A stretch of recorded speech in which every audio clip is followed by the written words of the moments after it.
Niners!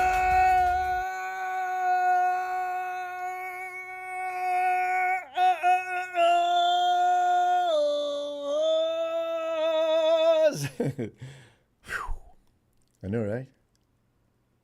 I'm early. If all things go right, I would do this all the time. Those other times are accidents, an outlier.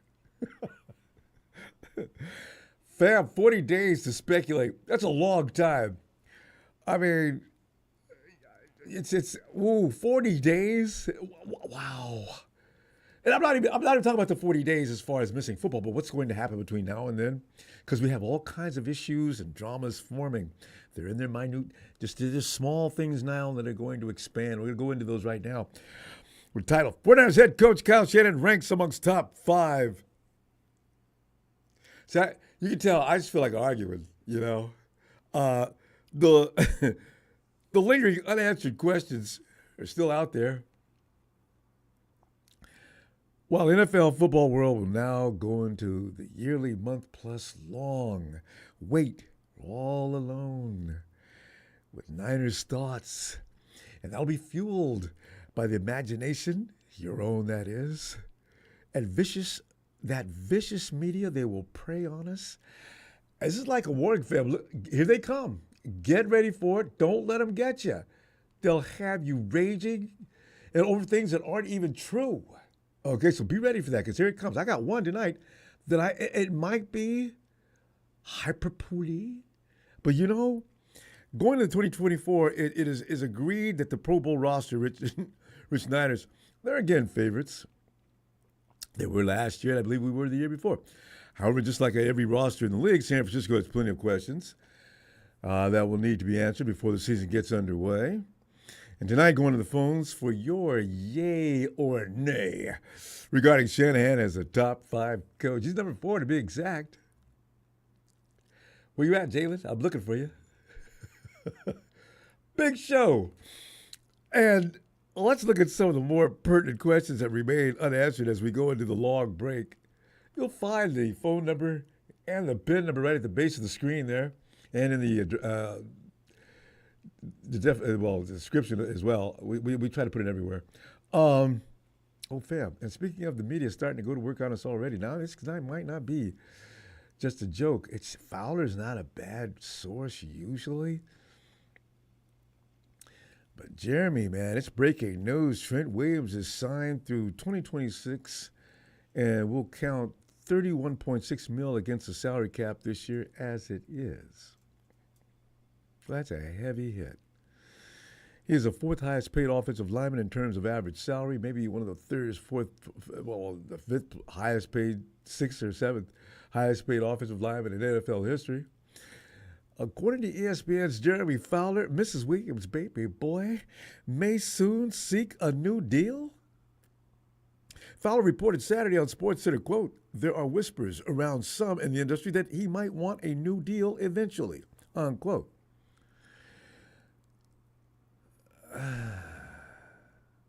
You know, fam, these worries are part of the success package. And this is what we were crying about before we became famous, before we became potent, before we became winners, was that we didn't have any talent, that we were sick and tired of getting no respect, and losing every year was just not fun.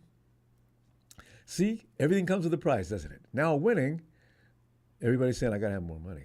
I did not expect this. I thought Trent Williams was gonna maybe next 2 years.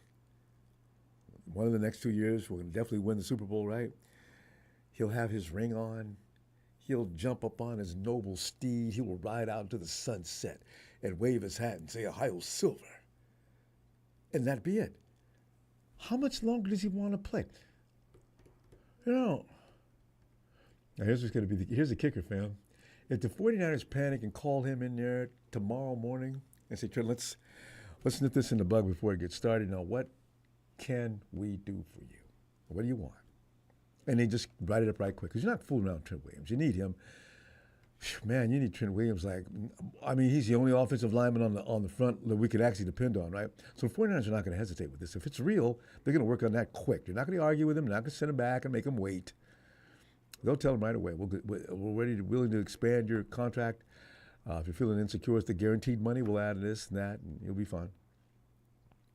Meanwhile, over at Brandon Ayuk's house, no, they didn't. No, they didn't. First, they call in. CMC comes and misses one workout. Call him in and get him his money right now. Trent Williams walking around there talking about, I think I need some money. They paid him immediately. I'm still over here waiting for a phone call. It could get ugly. Fam, this could spiral out of control. But as I say, the 49ers are loaded between the lines. The roster features top 5 NFL players at a lot of positions with a couple of players trending that direction, if they're not already.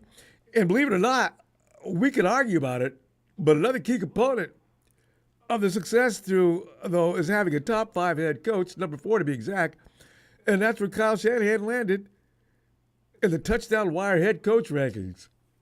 I agree with it myself. Let's tell you right now. Only Mike Tomlin, Sean McVay. Wait a minute. Let me withdraw. I forgot about that. Sean McVay.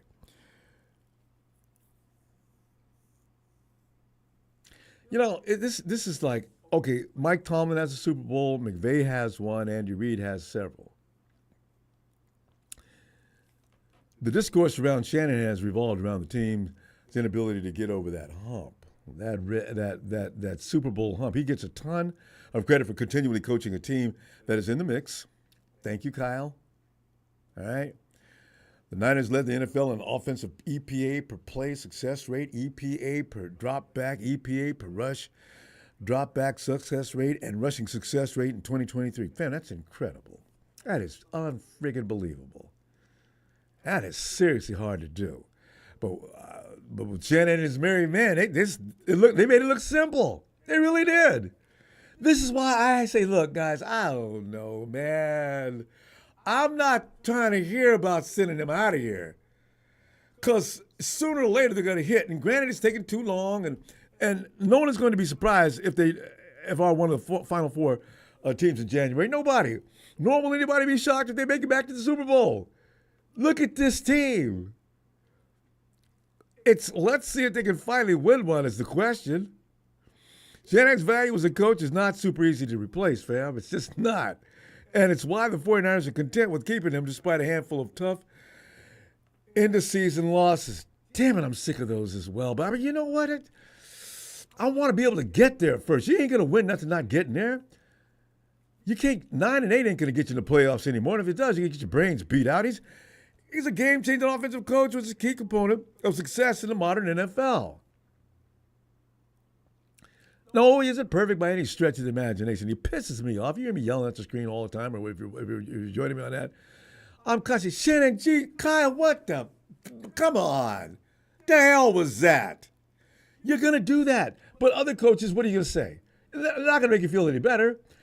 Time management issues, oh, Kyle, that's his favorite. And questionable player usage, duh. Kyle, CMC needs a break. Let him rest a little bit. He might be more effective. Have you thought about that? But overall, the Niners are better than team because Shanahan is running it. I just think that's the truth. But I'm all on board with the give Shanahan the boot club as far as eventually he's going to have to get over the hump and win a title if he's going into the realm of all-time great coaches. It just because there may actually be somebody out there. I can't imagine who. For now, though, he's top 5 in the NFL. And there's not much that's going to change that anytime soon, I don't think. Jed loves it. Jed loves this. You know that, don't you? Jed does not have to go down to his constituents in Silicon Valley and other places where he walks around pretending he's special and hold his head down or hide out and wear disguises because he's proud of his team, right? Contenders every year, just haven't gotten it done yet. Well, minicamp is over now, fam. Now begins a roughly 40-day wait until training camp, right? Here we go. During that time, the Niners will have some questions to ask themselves and ideally find the answers to. You got to do it before the season starts, because we expect perfection now because we've already been to the promised land too many times and came out with butt naked with nothing. Starting, of course, with the annual situation we've had for the last few years. Will Brandon Ayuk be extended, and how long will he hold out? Now, this has been the question of the 49ers offseason every year. This is no different, and it is an issue which shows a little sign of pulling up. Brandon Ayuk deserves to be paid, fam, but the 49ers are notoriously tough in contract negotiations. Sometimes I wonder if the 49ers are just holding back just to be holding back. I can just see him now sitting in the boardroom. Should we go ahead and pay him? Nah, let's make him wait. Why? Gosh. We don't want to give any of the guys, the rest of the guys are going to take that as an example, as we'll bend over quick. Let's just go ahead and wait. How about late July? Give him some time to air it out. Make him think that we're thinking about not paying him. The minute he gets that in his head, maybe he'll straighten up. We'll whip him in line. I'm joking, but you know what? That's not all that far-fetched when I think about it. They might be pulling off some kind of plot like that. There's no need for what they're doing. Unless Brandon's talking about, I need $33 million. AP, baby. No, you don't, Brandon. Okay, the Niners almost always get a deal done, but they also wait a little longer than they probably should to get these things done. So do they get an extension hammered out with Ayuk in the next 40 or so days, or does it linger into training camp? He's 26, a top 10 receiver who is an elite route runner, blocker, separator. He works hard out there. He does more with less than anyone else and comes in with a sterling injury history. Brandon Ayuk's not hurt all the time. He doesn't pull muscles. He is so far removed from the Deebo Samuel situation. The Niners don't have to and won't do that, but they got a brutal year from Samuel due to his holdout. And Bosa admitted it affected him as well. Ayuk is your best wide receiver and deserves to get paid.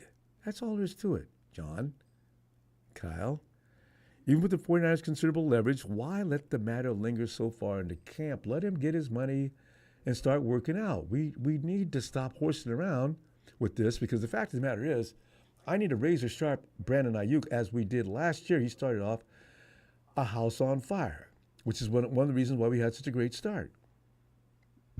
I'd like to see that again, because this time you've got a quarterback that's not fresh off of rehabbing his arm all year. He's out there throwing shots that are just brilliant. That throw he gave to Deebo the other day, that looked like Russell Wilson. And I've always been bragging about, I'm not bragging. I've always gave Russell Wilson his kudos. Those shots where Russell Wilson would throw the full ball deep downfield like he was playing basketball right into the arms of a running wide receiver, that to me was friggin' brilliant. Brock did that with Deebo the other day. Whoa. That was a tight spiral. That's got to be at least 30, 40 yards. That arm is feeling better. I don't want to hear nothing about no noodle arm from anybody else. That's not a noodle arm. That ball was thrown with velocity, precision tree, and accuracy. Get Ayuk back? Now. Let him get busy out there. Him and Ricky Pearsall and Brock are putting on a clinic every day. I want Ayuk to be part of that show. I want them both to be ready. Oh, do you realize the advantage we'll have with CMC running the ball? I got Ricky, and if Deebo's not having a good day, Deebo's gonna have a good season this year, fam. I got a feeling he came in lean and mean. That one on his chest does not look out of place. We could be in for an offensive. I'm talking about an offensive display that makes the 49ers. Makes the 4th of July display of fireworks look weak. Because that's almost pay their A-level talent anyway. This would be an out-of-character departure from what they were not if they were not to pay him. Next, fam, is there anyone in the defensive tackle room that can plug gaps in the run game? See, I've already decided, they got it now. I don't know. Do they really have it? There's a lot of tread on the tires of Javon Hargrave and Malik Collins. Neither is a consistent plus run defender to begin with. Both have the capacity to be positive run defenders, but they've decided to build their reputation and their value is a bigger part on that third down. They'll go get that quarterback for you. You guys need to stop the run.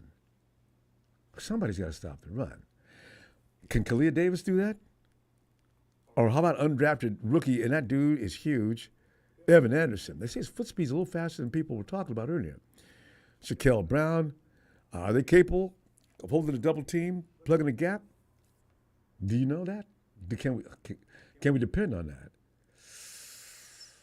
We're going to have to see. But DT is a position of huge concern for a team that showed an embarrassment of run game deficiencies last year. I mean, how many times? I don't know if I'm still feeling shell shocked over what Detroit and Green Bay did in the playoffs. They just ran all over the 49ers like there was nobody out there. If those guys, all of whom are unproven, can't be off-brand DJ Jones for them, the Niners need to go get someone who is. It's too late now. Well, you know what? When the cuts happen, because it's a problem that will be exploited if they don't have an answer. We're going to see in the first week if the Jets the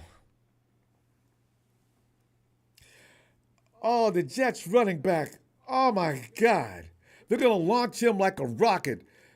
Oh my God, if we ain't ready, fam, it's going to be ugly. I mean,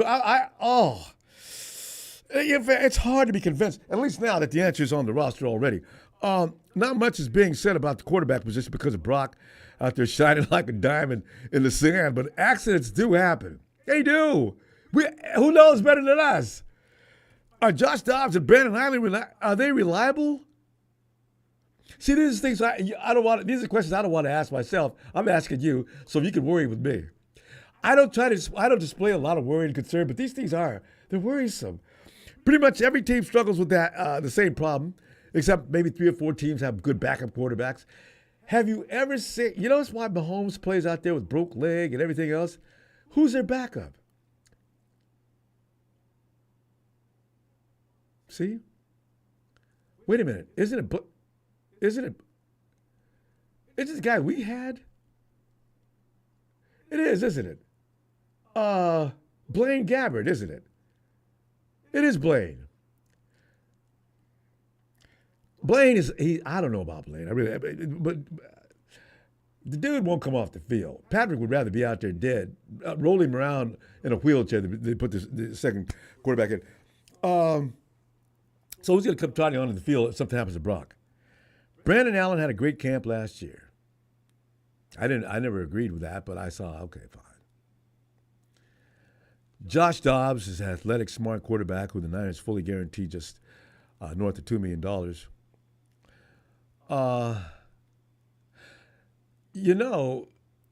First I was worried about Josh.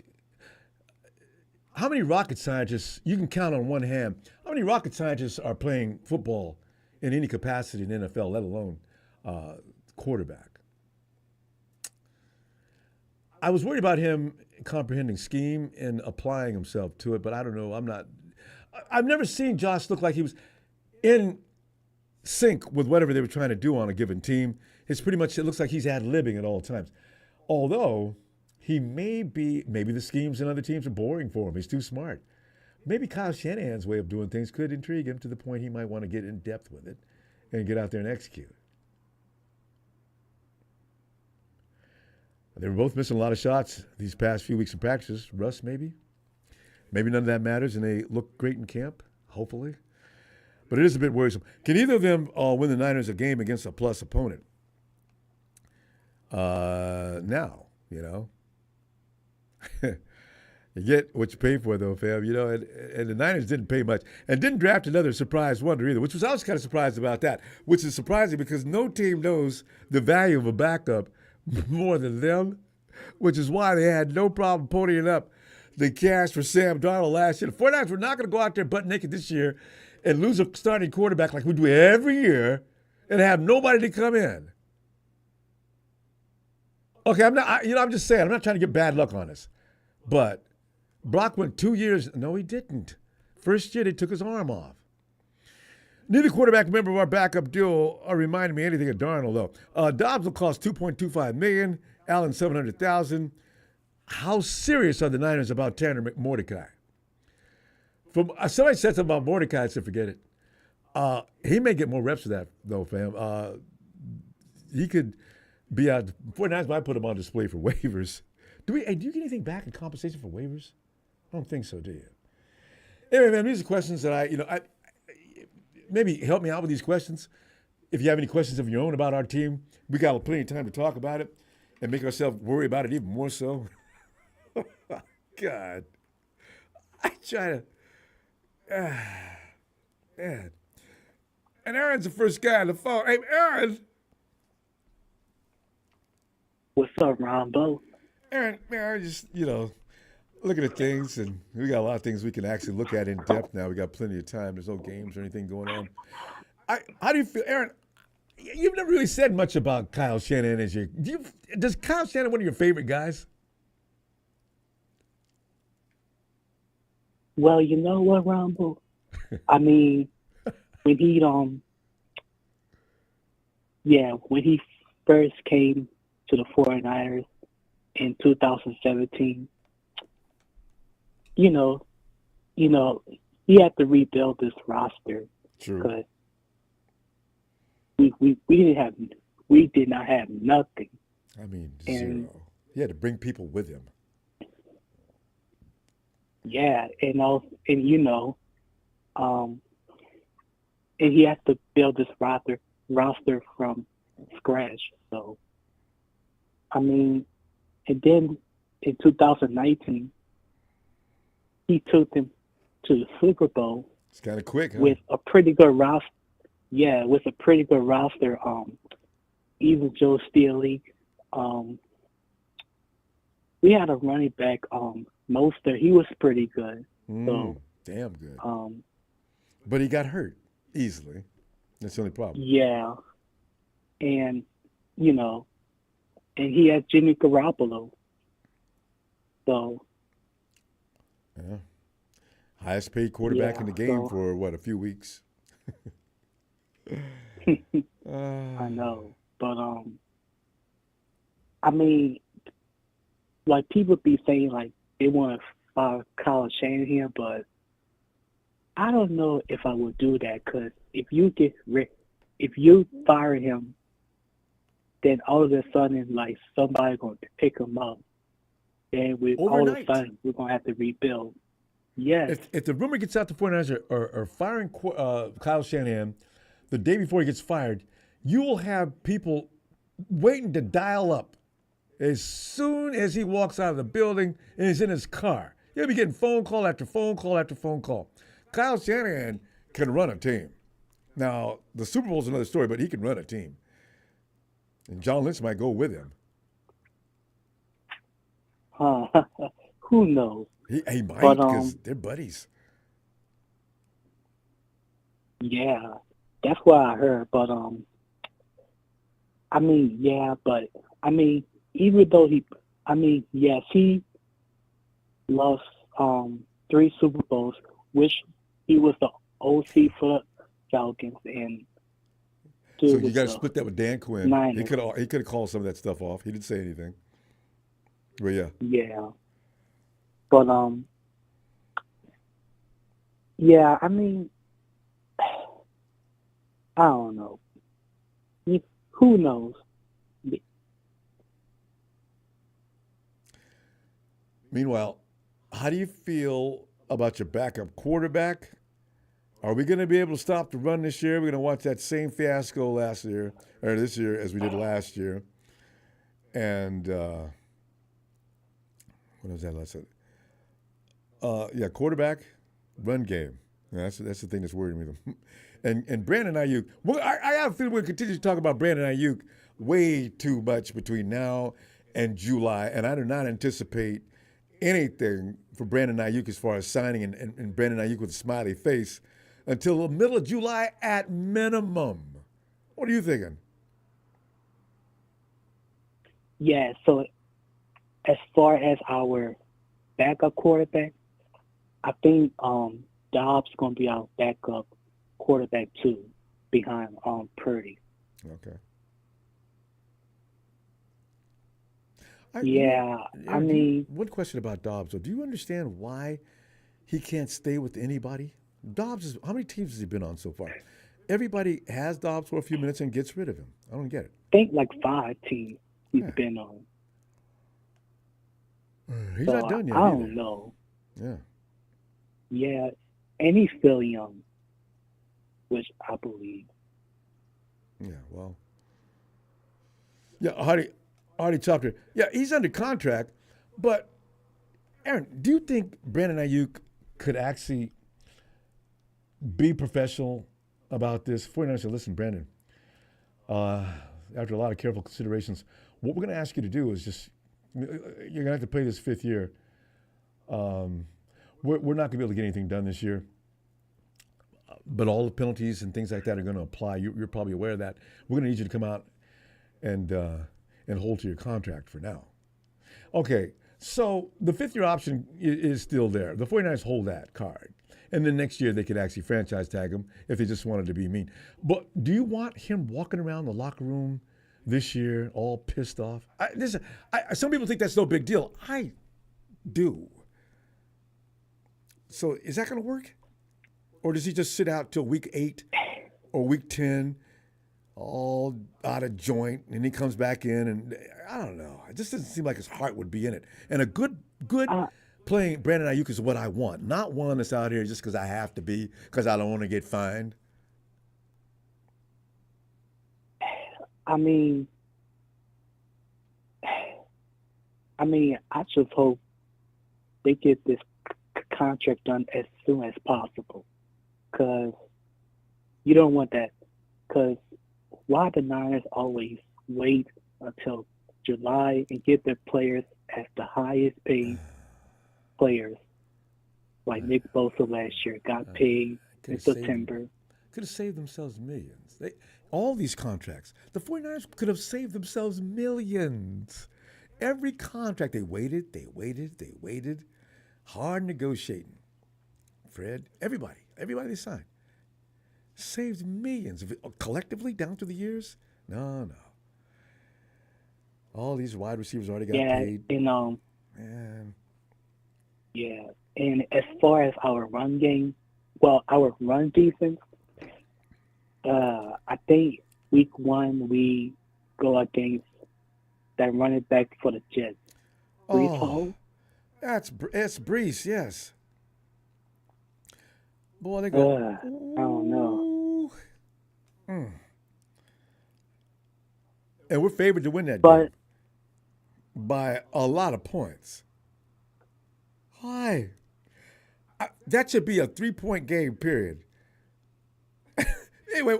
Yeah. Go ahead, because we're going to run out of time. Yeah, but I do have faith, the guys we brought in free agency, like Matos, Jordan Elliott, and, Malik Collins. Mm-hmm. So we'll see. Yeah, we'll painfully see. I don't want to be crying on opening night. All right. Aaron, let's do it again Tuesday. I'll be looking for you. All right. And hopefully Trent Williams isn't still talking about whatever they're talking about. All right. All right, Ronbo. Have a good night. You too, fam. Let's go up to Bend, Oregon, where it's pleasant, green, sun shining, and springish. And Matty is hanging out. What's up, buddy? Matty, man. I'm telling you, I just every now and then I usually remain in fantasy land, but every now and then if you reflect on the reality of some of these situations, they're kind of frightening. But Matty, I bet you, here's the thing. You and I both probably agree on Kyle Shanahan's importance to this team, don't you? Yeah, and that's kind of where I wanted to start, Ronbo. Jump right on it. Because, you touched on some topics, and I think we'll try to touch on a little bit of each. But, as far as Kyle goes, man, who are you going to replace him with? He's a really good coach. But I will say this, when he's with us, if we go to another Super Bowl and we lose, that might not be a good thing for him. I agree with that. Jesus. That's too many times. I mean, it is Detroit business, versus everybody. Detroit sucks. But go ahead, continue. No, that's really all I had to say about Kyle. Because I think he's a great coach. But like I say, anybody's job's on the line. If you lose another one of those, man, that'd be 3 in a row. Technically 4 if you want to count the time he wasn't a coach. He was the offensive coordinator. So if you want to throw that in there, call it 4. That ain't gonna fly, bro. Like, you might as well just go retire. You made good money, go home. You know what? Maddie, you mentioned that. I could see Kyle stepping down on his own. If Kyle were to lose a Really? third Super Bowl with the 49ers, I could see him now. They'll wait a couple of days, and you'll see your phone will flash and almost bust the screen. Kyle Shanahan has made a decision to step down as 49ers head coach. Uh-oh. Whoa. And I'll say, I thought I saw that coming. Kyle's going to say he doesn't feel he's capable of taking the 49ers where they deserve to be, and he is going to step to one side and allow Jed York and John Lynch to see if they can hash things out and find a capable replacement of him for him. And I'm thinking, Maddie, I'm telling you right, it's like that. Oh my God, even thinking about that scares me to death. Then I'm going to feel like, oh my God, who are you going to get? Yeah, who are you going to get? Oh my goodness. Oh, buddy, there's so many. Yeah, that's crazy. That's a crazy thought. But then you guys talked about Josh Dobbs. I think he's going to be a great backup. Like, hopefully, obviously, we don't have to use him. Yeah. But I remember when we lost. I mean, I know it was a rainy game, but when we lost to Cleveland, he was the quarterback, and he dished that ball around pretty good. Mm-hmm. And the Rams. So I don't think having him back there. I think he's a good thing to have back there if he's good in the locker room. I mean, I don't imagine he's not. And the Cardinals, we had help playing that game against him that day. Yeah. So I feel comfortable that he's there. If it came to that, it's better than a lot of the choices that we could have had.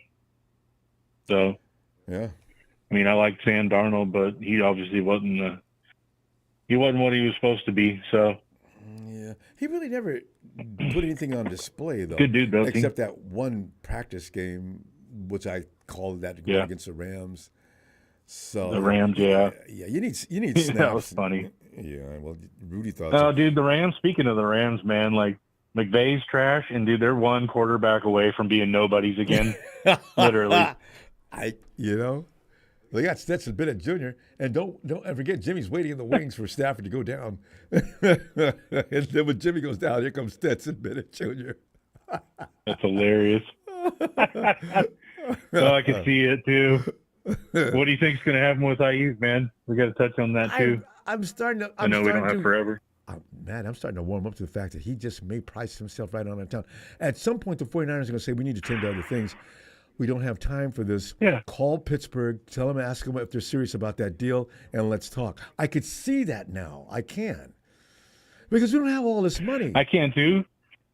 Well, and then let's say Pearsall goes out there and just balls out. I mean, everybody, let's say everybody's playing good, but he's playing exceptional too. I don't know, man. Yeah. Maybe you're expendable, Ayuk. Yeah, but that doesn't make him any less worthy of a higher pay. But it's just the situation. No, I agree. The situation doesn't dictate properly in his direction right now. He needs to settle for something with a huge guarantee and incentives. Can't they work that out? Does it have to be a 32 to 33? He just wants. I'm on St. Brown. Was it anyway? He just wants. You got to equal his pay. Somebody just got signed big. Yeah. His pay's not that big, like Jefferson, but he just wants to make sure he's equal to that. These guys all got these egos. I get paid more than he does. Oh, come on, children. You got more guaranteed money than he'll ever get. What is the difference? Well, and the more money he makes, in the long run, the more money he has after California robs him. Oh yeah, but I do forget about that. Well, I wonder what that tax rate is, man.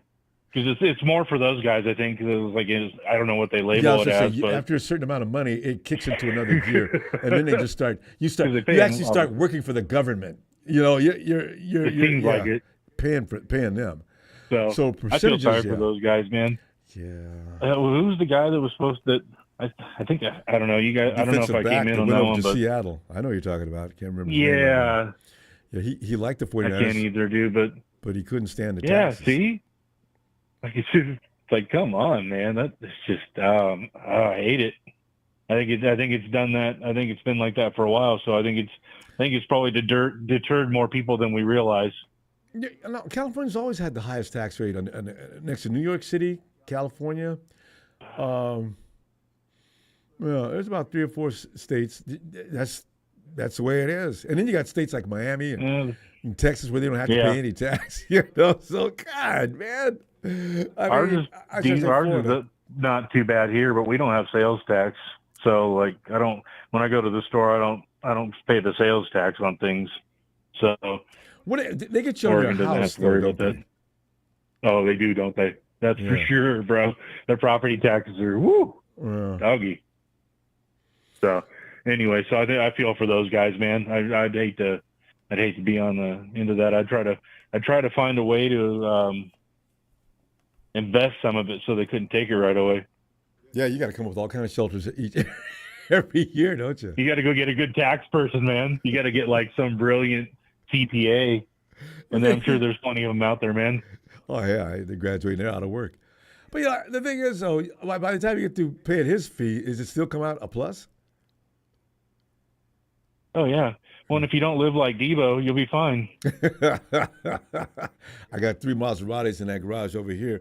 I got a Rolls Royce, and I'm just 2 Lambos over there. Here. I got this over here. Yeah. And what's that on your neck? Oh, you want? I got the rolls in 3 colors. That cost me. I can't even tell you how much that costs. I know, right? Rolls in 3 colors. Yeah. Debo! Oh my goodness, some of them. Those can be. Like, stop, bro, stop. Like, well, like that chain that he wears, that 49er helmet, like that's all real. Like, I don't know. I'd buy it in a fake one, man. I'd just be rocking the fake one, bro. Yeah, but we're gonna have the 49ers. They have these issues every year. They just weren't as loud.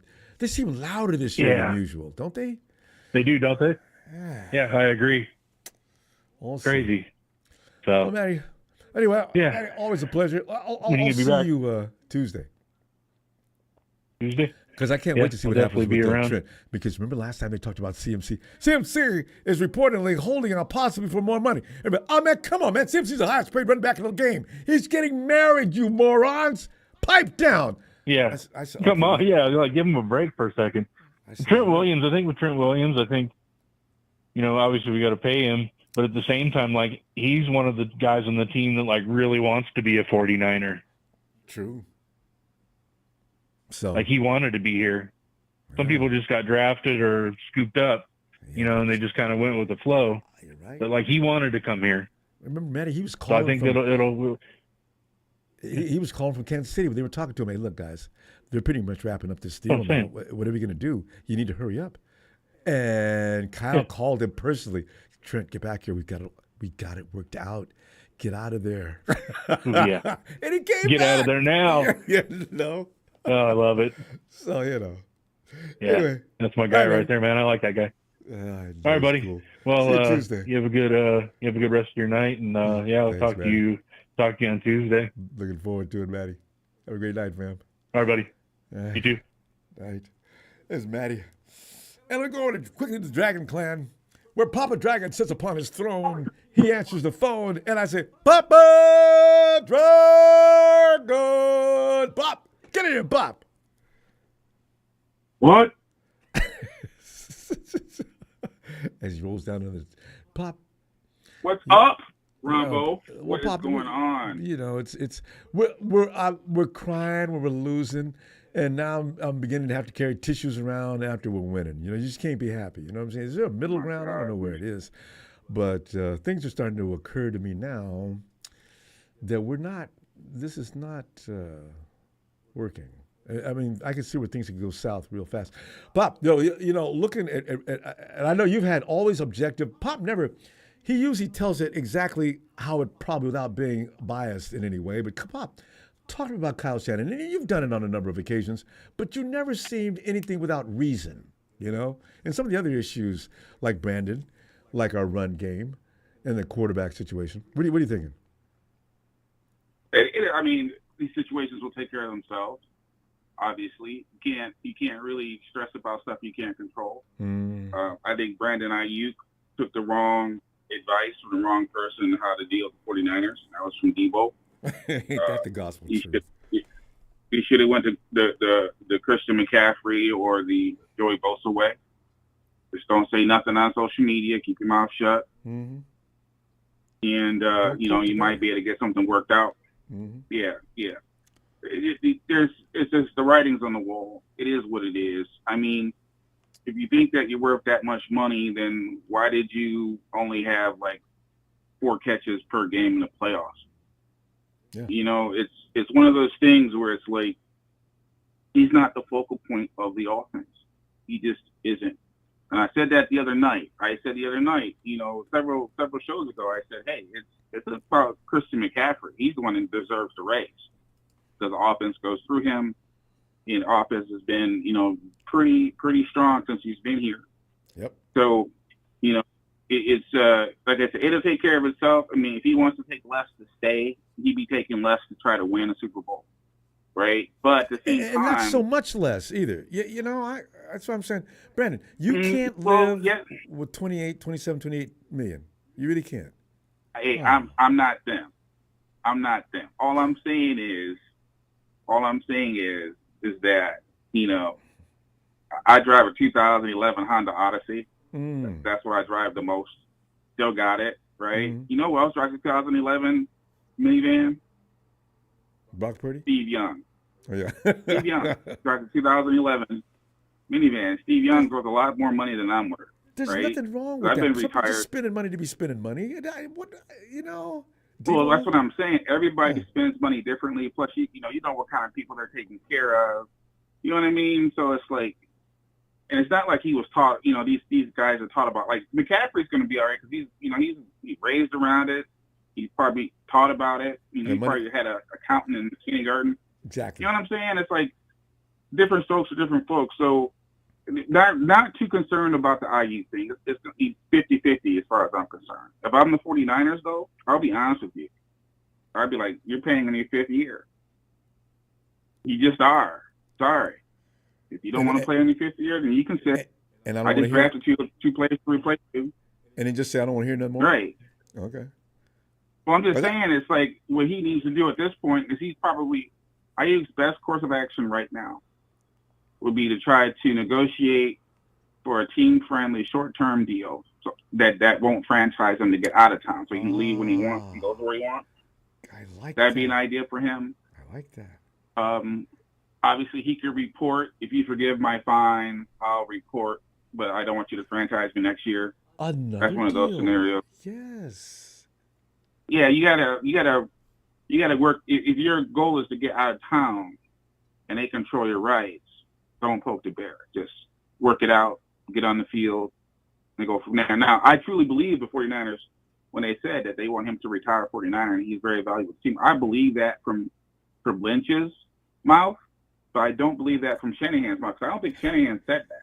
I think Lynch has said it. Yeah. You're funny because Cal never makes these broad statements like that. John's famous for that. Oh, he does about the players he likes. He said, he said glowing things about Juice. He said glowing things about Debo.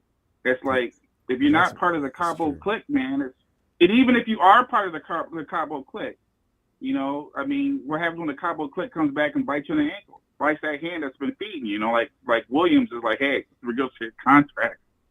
Yeah. You know what I'm saying? So it's like, you can't be friends with these players, man.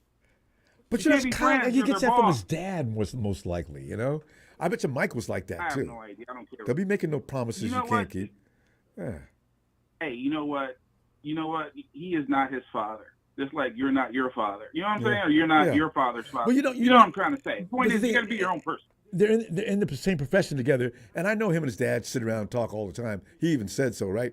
So I'm just thinking some of that might rub off on you. No, it does. No, he's definitely a Shanahan. I mean, Mike's got an office over at next door, from what I understand. He's got his own office there. Yeah. He's got his office out there. So he is involved. But I think the problem that I'm seeing is ultimately is not so much in nepotism. That's not what's hurting Shanahan the most right now. What's hurting him the most is when he gets up against different competition in the playoffs. That's what hurts him the most. and he can't make in-game adjustments and get out of his way. It's like, come on, you have, 13 free runners at your quarterback during Super Bowl, and you're not going to change something up after the first 3 or 4? Trust issues for him. Trust issues. Part of his trust, but and fear. Shannon actually entertains fear on occasion. I don't. If you ever meet someone with that type of brain, of the really smart ones, they are all about whatever their scheme, whatever their plan is, whatever their project plan is. They're all about that. They don't think about and they don't deviate. Things that can happen or things that can go wrong. See, that's my problem. They don't deviate, and they think because if you deviate from the plan, failure awaits. Chip, Kyle, be more flexible. It could be. Yeah, I don't think Kyle's not the kind of dude that will stray away from a plan. If you give Kyle Shanahan 5 colors of paint to paint this room, he's going to paint the room with the 5 colors. He's not going to take 2 of the colors and mix them together and come up with another color. That's just not him. You know what I mean? That's just not his personality. I love the analogy. You know what I'm saying? It's just not his personality. I do. It's not his personality. So, but ultimately, the 49ers are probably one of the top 2 teams in NFC. You know, as long as Purdy doesn't get hurt, you know, they should go they should do okay this year. They should do pretty well, actually, based on how their offense works. Yeah. But they won't, when they come against teams that again are in that top 14, that's when they're going to have their problems. Or a team with a strong defense, a strong running game, they'll have their issues. But I mean, overall, you shouldn't have too much to worry about. Like I said, what I would worry about the most right now is I would worry about McKinnons and Brent, because I don't think those guys. I don't think they're going up. You know what I'm saying? Well, yeah, and here's the funny thing about contracts, too. Think about this about contracts for just 2 seconds logically.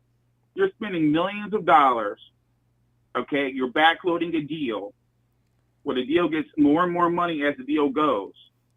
And in most cases, you are putting this money into a depreciating commodity, right? The players don't get better. They get a little bit worse as the wear and tear goes on their bodies, right? So D Ford. He may not be as good as he is 3 years down the road as he is today, or 4 years down the road, or 5 years down the road. We don't know. We don't know what could happen. So it's a very interesting thing when you think about NFL contracts. So they try to get the bag, you know. So it's like a big risk for the team. It's a risk for the player to try to play on 1-year deals. It's just not a good situation. The NFL desperately needs some kind of pension plan. They need something to protect the players and also something to protect the team. They've been trying to, you know what I'm saying? Because it's like, yep. Right. And you got Deshaun Watson. He got that fully guaranteed deal. Did you see any more deals like that come out? And it won't happen. No, and I think the other owners are still pissed off about that deal. They're not that pissed off because it's not happening. No one's even asking for it because it was just so stupid. And I kind of think the same way about Ayuk's situation. I'm not saying he's not good. I think he's a really good receiver. But, homeboy, you're not the number one option on their offense. You're part of a machine. You're just not. Asked to be traded, maybe, because the fact is you want to play a bigger role. But as far as if you're going to stay on this team, you're part of a machine. Don't ask for all the money. Pop, we got to pull up. Traded. All right. And one last thing before we pull up. The Vikings receiver, what's his name? Jefferson. He just got paid, right? Yeah. When do you think he's going to win a Super Bowl? When? I know, right? Think about it. See what I'm saying? When he's going to win one. I know. Maybe how much. That's funny. Bob, I'll see it Tuesday. Tuesday. Coming? Do you see it down the horizon, Ronbo? I do not. I can't imagine that. Oh, there you go. That's what Granny needs to think about that, too. When do you think Jefferson's going to win the championship? When do you think that's going to happen? I'd like to see the Vegas odds on that, too. All right, Bob, let me see it Tuesday, fam. Always a pleasure. All right. Best of Bam Boom, Mr. Dragon. All right. Shout out to you in production, man. All right. Thanks, Bob. And here he comes. The man who probably agrees with most of what I'm saying tonight, except for one thing. Mr. Kyle Shanahan. Well, it's a big show. Ooh, it's a big show out tonight. Show, get in here, man. Hey, Ronbo, can you come back to me for a minute, please? Yeah, but are you rolling to the driveway, getting ready to pay? All right, we'll do that. No. No. Okay. Okay, thanks. I appreciate it. Big Show's completing that booty call. Big Show doesn't do booty calls. He's a good. What is a child? Catholic school boy. Hey, Catholic school boys, as I remember, and especially the girls, are some of the most degenerate children on the planet. Hey, Eric, because I just realized if you went to Catholic school, I'm just kidding. Eric. Yes, how are you doing? I'm doing all right, Eric. You know, I sit back here reflecting on some things that could be a problem. You know, Eric, it's hard to just sit back and enjoy football. The more you know about football and the inner workings of what goes on with the organizations, the less you tend to really have a good time, you know? I mean, I've learned some things down through the years, and I haven't watched football a long time. I've learned some things down through the years that really are frightening, and they take away from the game. Professional sport is not anything more than another. It's just like corporate, only it's just more fun to watch than guys sitting behind computers all day hacking out bad news. But hey, what I am thinking about though is this. What do you think about Kyle Shanahan? You know, I guess because I wonder where he's gone now. Pete Carroll. I wonder where he would have ranked this year if he would still been active. What are you thinking? I don't know. I mean, if he was still the coach, I don't know what it would be like. If he was still the coach in Seattle. I'd rank him in front of McVay. I tell you why, too. Okay, Pete, he's won as many trophies as McVay has. He keeps his team, even when they're rebuilding. The Hawks are always, the Hawks for the last few years, there are about 2 or 3 other guys that I know, we all worry about playing the Hawks because of what we went through from 2013 up until recently, right? Yeah. So you still think the Hawks are going to put together a team, and Pete Carroll does deliver a good team. You're never out there getting embarrassed week after week after week. You're always in the contention or near it, you know, with Carroll. Now, I don't know what's going to happen with this new guy you got. Well, Pete Carroll, him and that chewing gum were worrisome every year. I'd circle that date. We're playing the Hawks here and here. All right. I know they're rebuilding, but that's not going to be a cakewalk, guys. You know, so, and it never was, except for, well, no, it never was. Even when we start winning. So, I'd put him at number 3. Oh, well, you know what? God, no, I have to put him in. If I'm going to put McVay at number 3, Kyle makes number 5 if they're going to do it this way. McVay 3, I mean, Pete 3, McVay 4, and then Kyle comes in after that. Because of lack of Super Bowl. Yeah.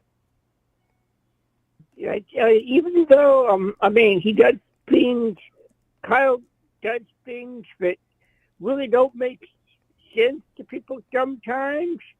Oh. He is a proven winner. He's won a whole bunch of big games with San Francisco, so yeah. Oh, yeah. Once they march into the playoffs, they're pretty much going to get to the end, and then something will go wrong. But they know how to go through the playoffs. And I got to tell you, I have no idea to this day, and I went back and looked at this game a couple times, how we got past both Detroit and Green Bay. And it was just pure grit.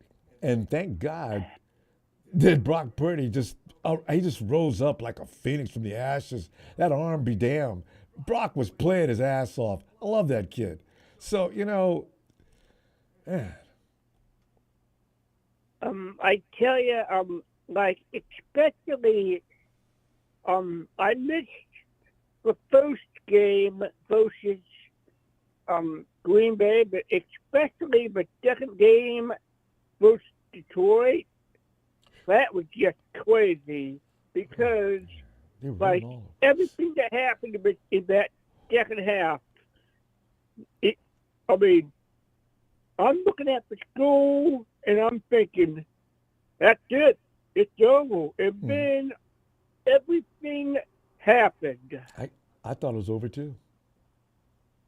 Everything happened, and oh my goodness, look around, gentlemen. You're here. It's a miracle. I really did look at it as a small miracle. I mean, they were. What Detroit made a mistake of doing? For some reason, they put the ball in Jared Goff's hands when their running backs did whatever they wanted to do. It kind of reminds me of the 49ers in times when we should have been running and we weren't. Yeah. But teams make this mistake all the time. Hey, even your team even the Hawks against the Patriots that year. Why the bleep are you throwing the ball on that down? You got Marshawn Lynch. You're less than 2 yards out. There's no force on earth that's going to stop him from getting a yard. Throw the ball, got picked.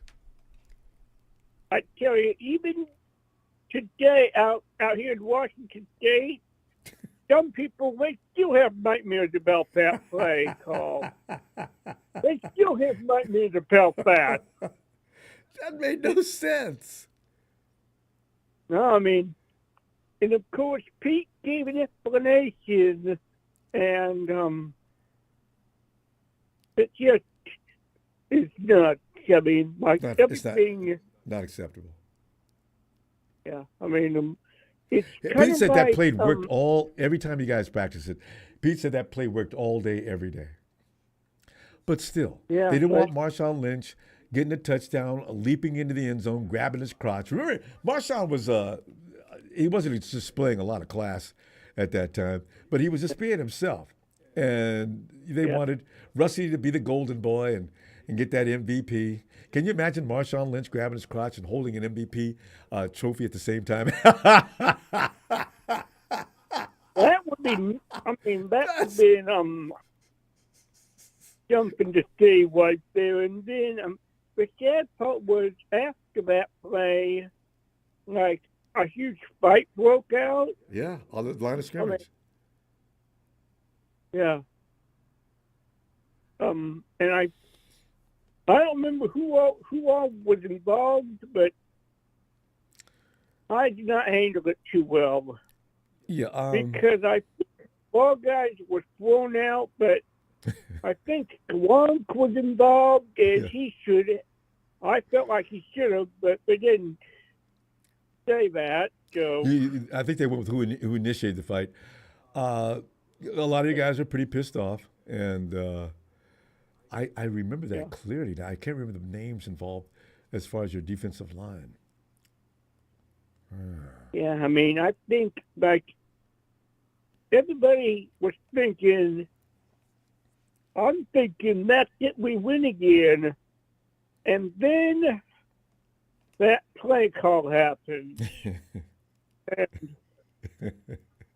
who knows? Richard Sherman's face will go down in history as the epic display of emotions. And him and Pete had a falling out from that day. I don't think they ever got over that. And Richard Sherman ended up leaving finally. Yep. I tell you, and he was another one of those guys that, I mean, as a player, I loved him, but as a person, I knew nothing about him as a person, but my issue was he would get, like, these stupid penalties at the worst possible time. Are you talking about Sherm? Yeah. Yeah. Holding. Do you know? Yeah. I got to tell you, from what I understand, remember the year that your guys were holding a lot going downfield, and the referees just came out and made a statement that made everybody in the NFL mad outside of the Seahawks fan base. If we call every call out there, the game would take 4 or 5 hours to play. I said, you SOB. You do your job is what you do. I don't care if that game takes a whole 24 hours. Oh, I was mad. Yeah. I said, oh, God.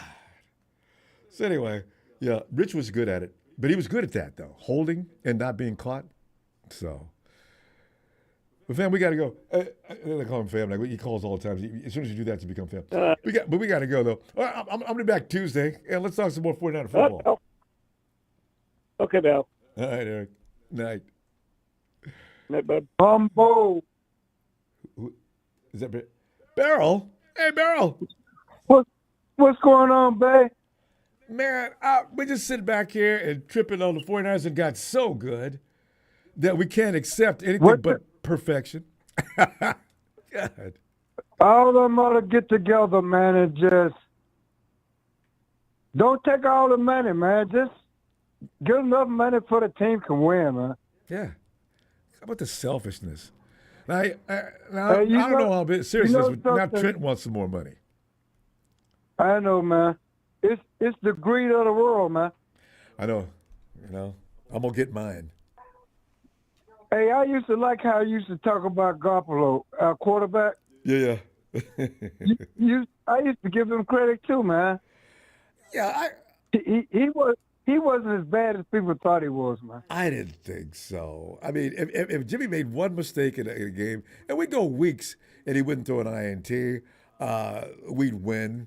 Then we weren't scoring enough points, and Jimmy had nothing to do with it. You know, I mean, I said, I don't know about all that. You know what? The coach was the one holding him back, man. He should have just let the dude play, man. He mentioned it too before he left. You kind of knew it, and he tried to do it to Brock, but Brock's starting to break away. Shanahan seems to trust him too, Brock Purdy. He didn't trust Jimmy. But he gets in the way, man. You know, I'm not saying he's not a good coach. But he gets in the way. When things are working right, he go against it. Yeah. And my favorite running back, I like Mason, man. Jordan, I know. Yeah, he might get some playing time if he does not get cut, Beryl. I don't know if he's going to make this team. Me too, man. The running back they got, they ought to switch it around, man. They running that man too much. McCaffrey. Everybody agrees. Yeah, there is not one person that says, no, McCaffrey's not getting enough touches. Nobody says that. And I'm just listening to a man was talking. Ayuk been there before this dude got here. I know. And, you know, just take a cut. Make the fans happy, man. That's why I look at it, man. And don't look like you want all the money. That's the other thing. But football players don't have a long time to play ball. You could get taken out in one play, bro. I understand their frustration and pain with getting paid. But at the same time, can you take a deal that's like really a good deal, get that guaranteed money? If you want to complain about something, get that guaranteed money. You know?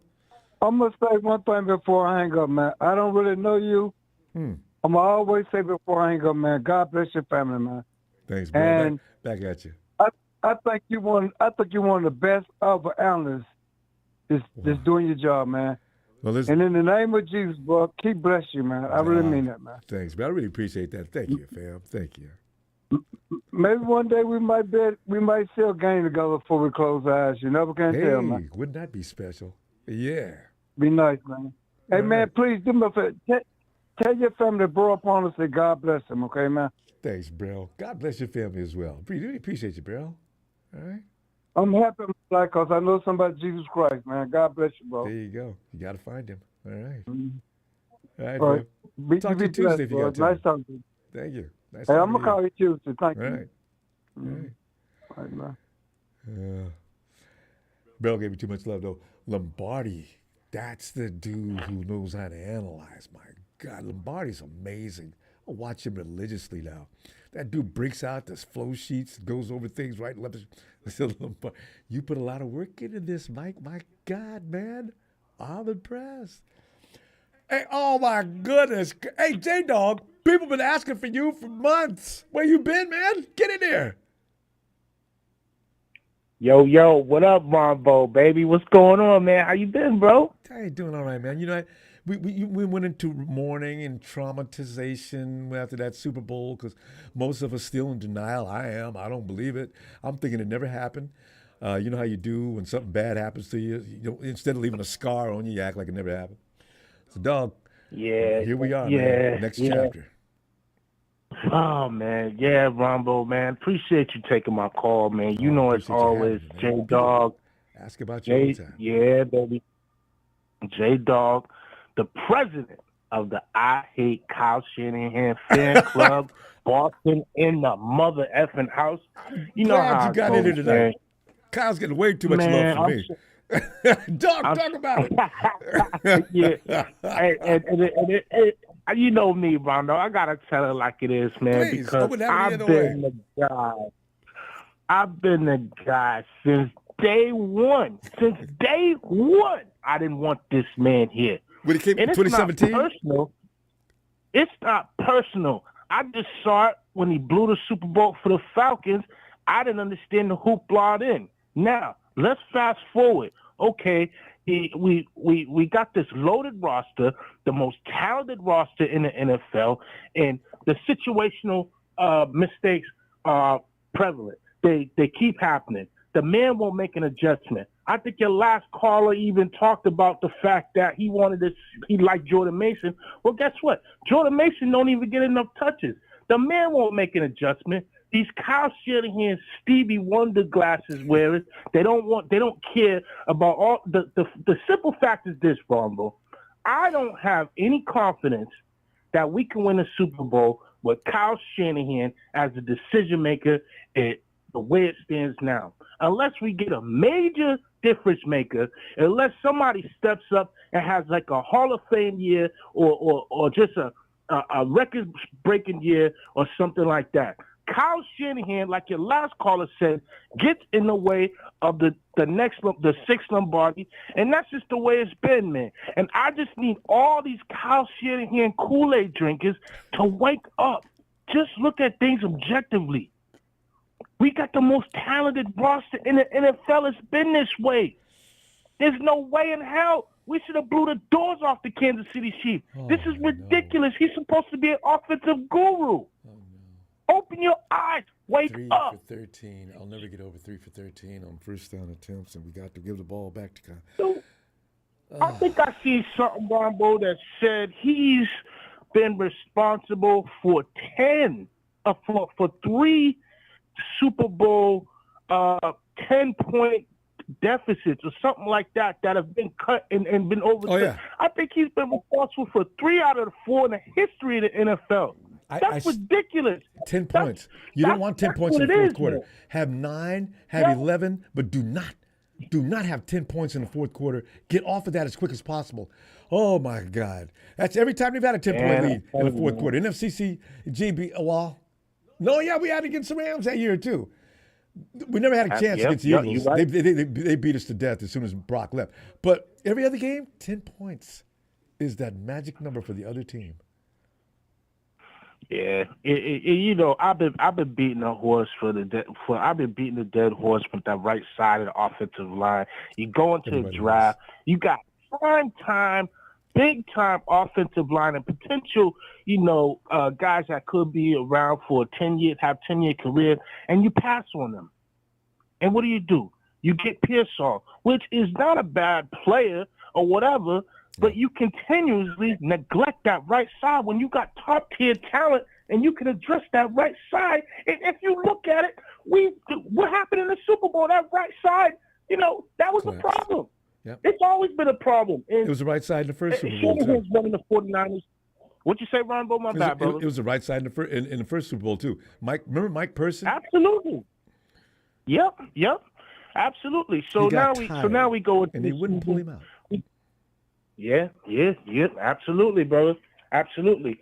So now what we have now is our Super Bowl window has closed. We probably got this year left to have a real chance with all these with this loaded roster to win a Super Bowl.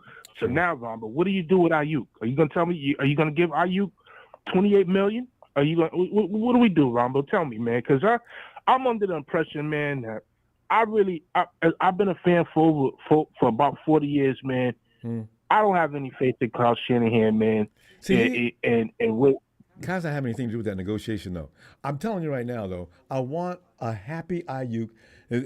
Some people are suggesting, man, Ayuk ain't got nothing to say. He went 50-year option been picked up. Get your butt out there and go. Okay, see, that doesn't work. You got to have that football player dialed in. And if he's walking out there, man, I ain't paying me enough to walk out and hurt myself. See, that's what I don't want. And I know that's what's going to happen. I know it's going to happen. So he's got to get paid now. I can feel it. I can feel it.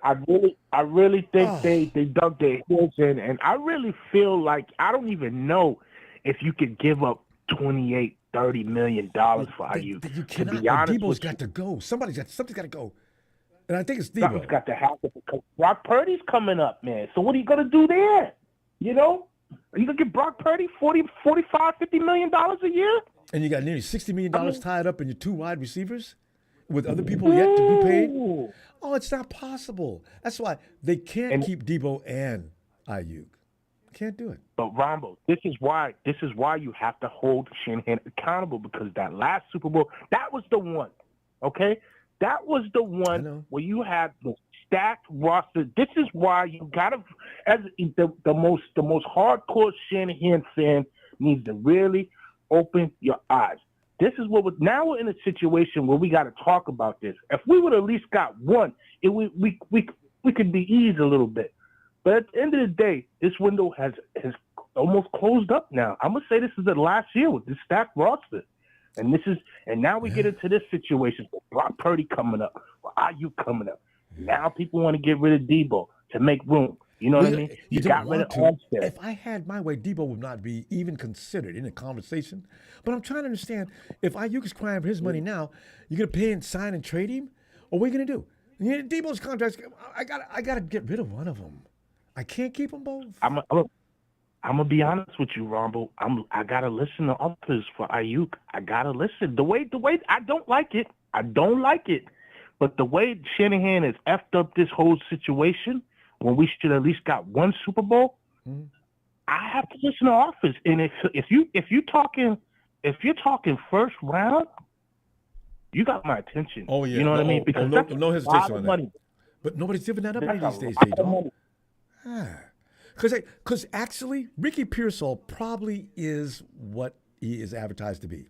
But even if he isn't, you know how MacGyver of football is. But Shannon, even for all his problems, he can put together an offense and make it look easy. But the thing is, I can't have players out there fumbling the ball. I can't have Luter and Ray out there playing whatever they were doing back there. Games are close. That's when you got to be able to focus in and not make them little boneheaded mistakes. And CMC fumbling in the first quarter at 7 damn points. He felt bad. I understand. I'm not mad at him no more. That happens. But why in the Super Bowl?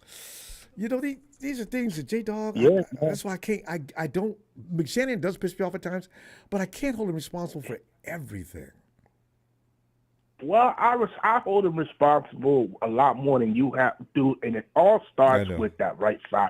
Right side, there's no excuse to your whole tenure, that right side looking like that. There's no excuse. You neglect it on purpose. It's almost like, you know, you have a guilt trip, so you're like going against the grain just because fans want you to address the right side. You know, right? Like y'all want me to fix the right side? I ain't fixing nothing. Yeah, I mean, every now and then I entertain that same thought, you know. He better not be doing that. Yeah, man. You know what I mean? I would have liked to get that big center that was out of West Virginia, I believe, or something like that, or one of those guards that came out. You know what I mean? Like, that's crazy, man. You know what I mean? So, you know, I don't have faith in. I don't know where we go, Ronbo, because the Ayuk thing is looking pretty grim to me. Unless something goes down where you got to understand $28 million for a wide receiver when you're already paying a wide receiver $25 million, it doesn't look logical. Ooh, that's a lot of money. But they act like they got it made. We got this. Y'all got this? Okay. J-Dog, I mean, you know, you make us wait so long. I feel like we ought to stay here for a couple more hours and continue to talk ball, man. Listen, we get a chance, J-Dog, man, get back in here, man. All right, I'll be back Tuesday. You gotta let me know your schedule, Ronbo, man. You gotta your schedules, man. And, you know, it's off season. It has been inconsistent. I know. I mean, J-Dog, and Yeah, you're on the I East saw Coast too. I need to get in early, and I noticed something. I get in early tonight, and there's J-Dog. I'm gonna try my best to get in earlier. Here we go, baby. There we go, baby. Yeah, so I want to say peace to the faithful, man. Shout out to Ronbo Sports. Shout out to the faithful in the chat. Please hit that like and subscribe. This is J-Dog from Boston. Boston in the house. 49ers in the house. Go Celtics. We about to mash down and about to sweep these Mavericks. Hey, and I was getting ready. I was ready to bring that up. J-Dog, you know what?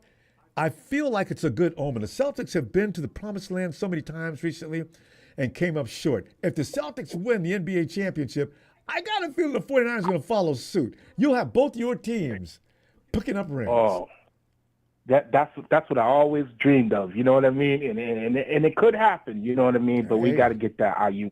Because Dallas don't look like they got it. They have no idea what's going on. They got beat today, and the Celtics had one of the worst three-point shooting performances of the year, and they still got beat. Oh! It's done. I mean, crazy, baby.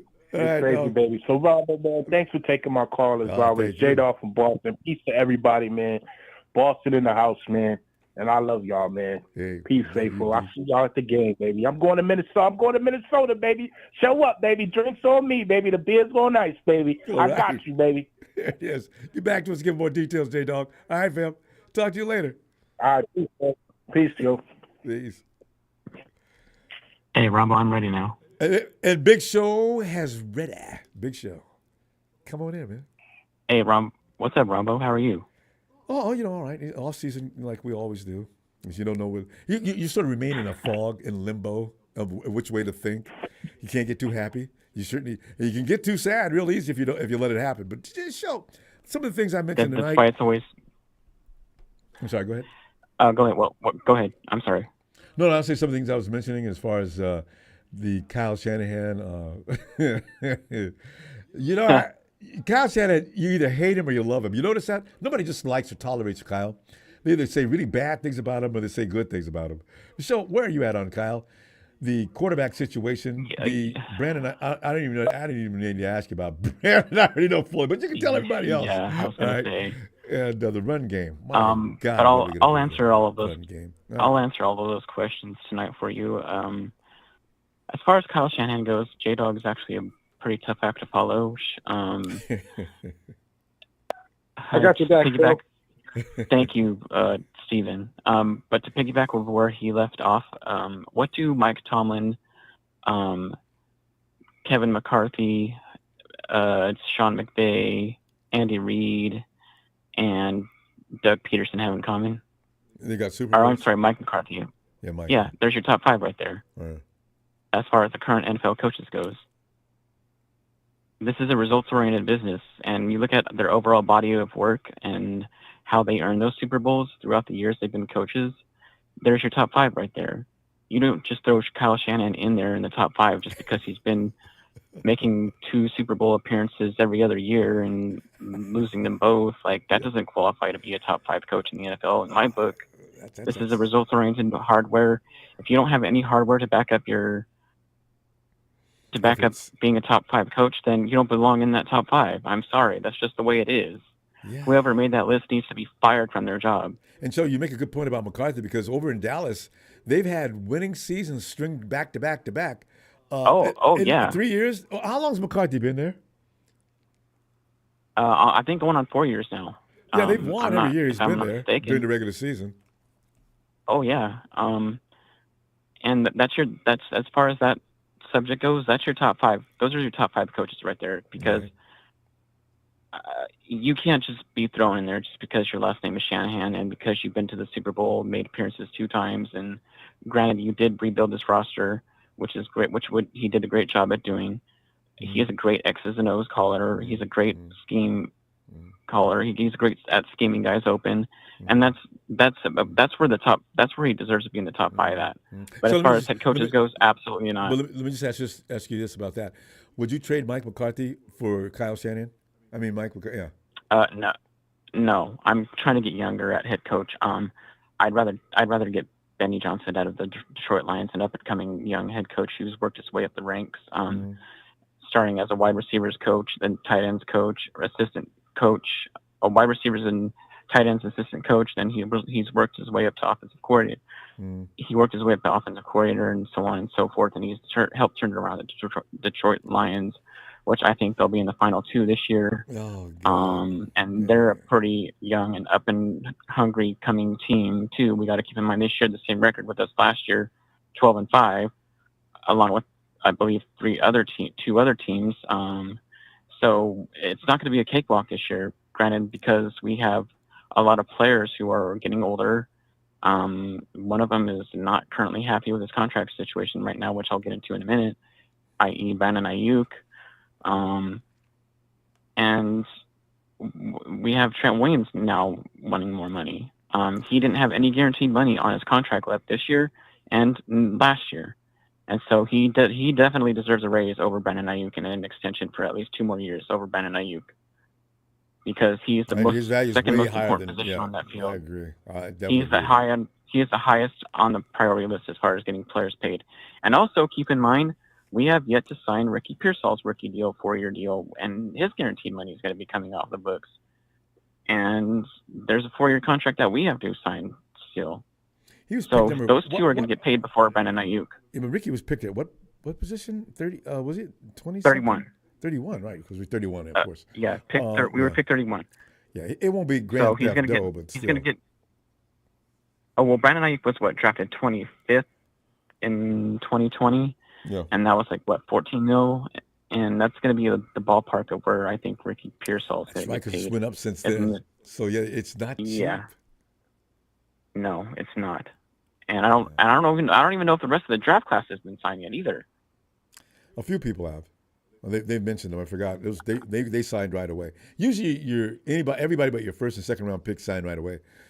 But most of those guys have already signed. But yeah, and as far as the Brandon Ayuk contract situation goes, I'm tired of repeating myself, and it's getting quite honestly exhausted of talking about it. But it's going to be talked about until something happens. I don't think an extension is going to happen. I agree with Mayoko. I don't think an extension is going to happen at all this year. I don't think an extension is going to happen at all, period. Because you can't. He is not carrying this team on his back like all the other wide receivers on their respective teams do. Because all of the other teams, they don't have a run game or like we do. No, offense just isn't their run game.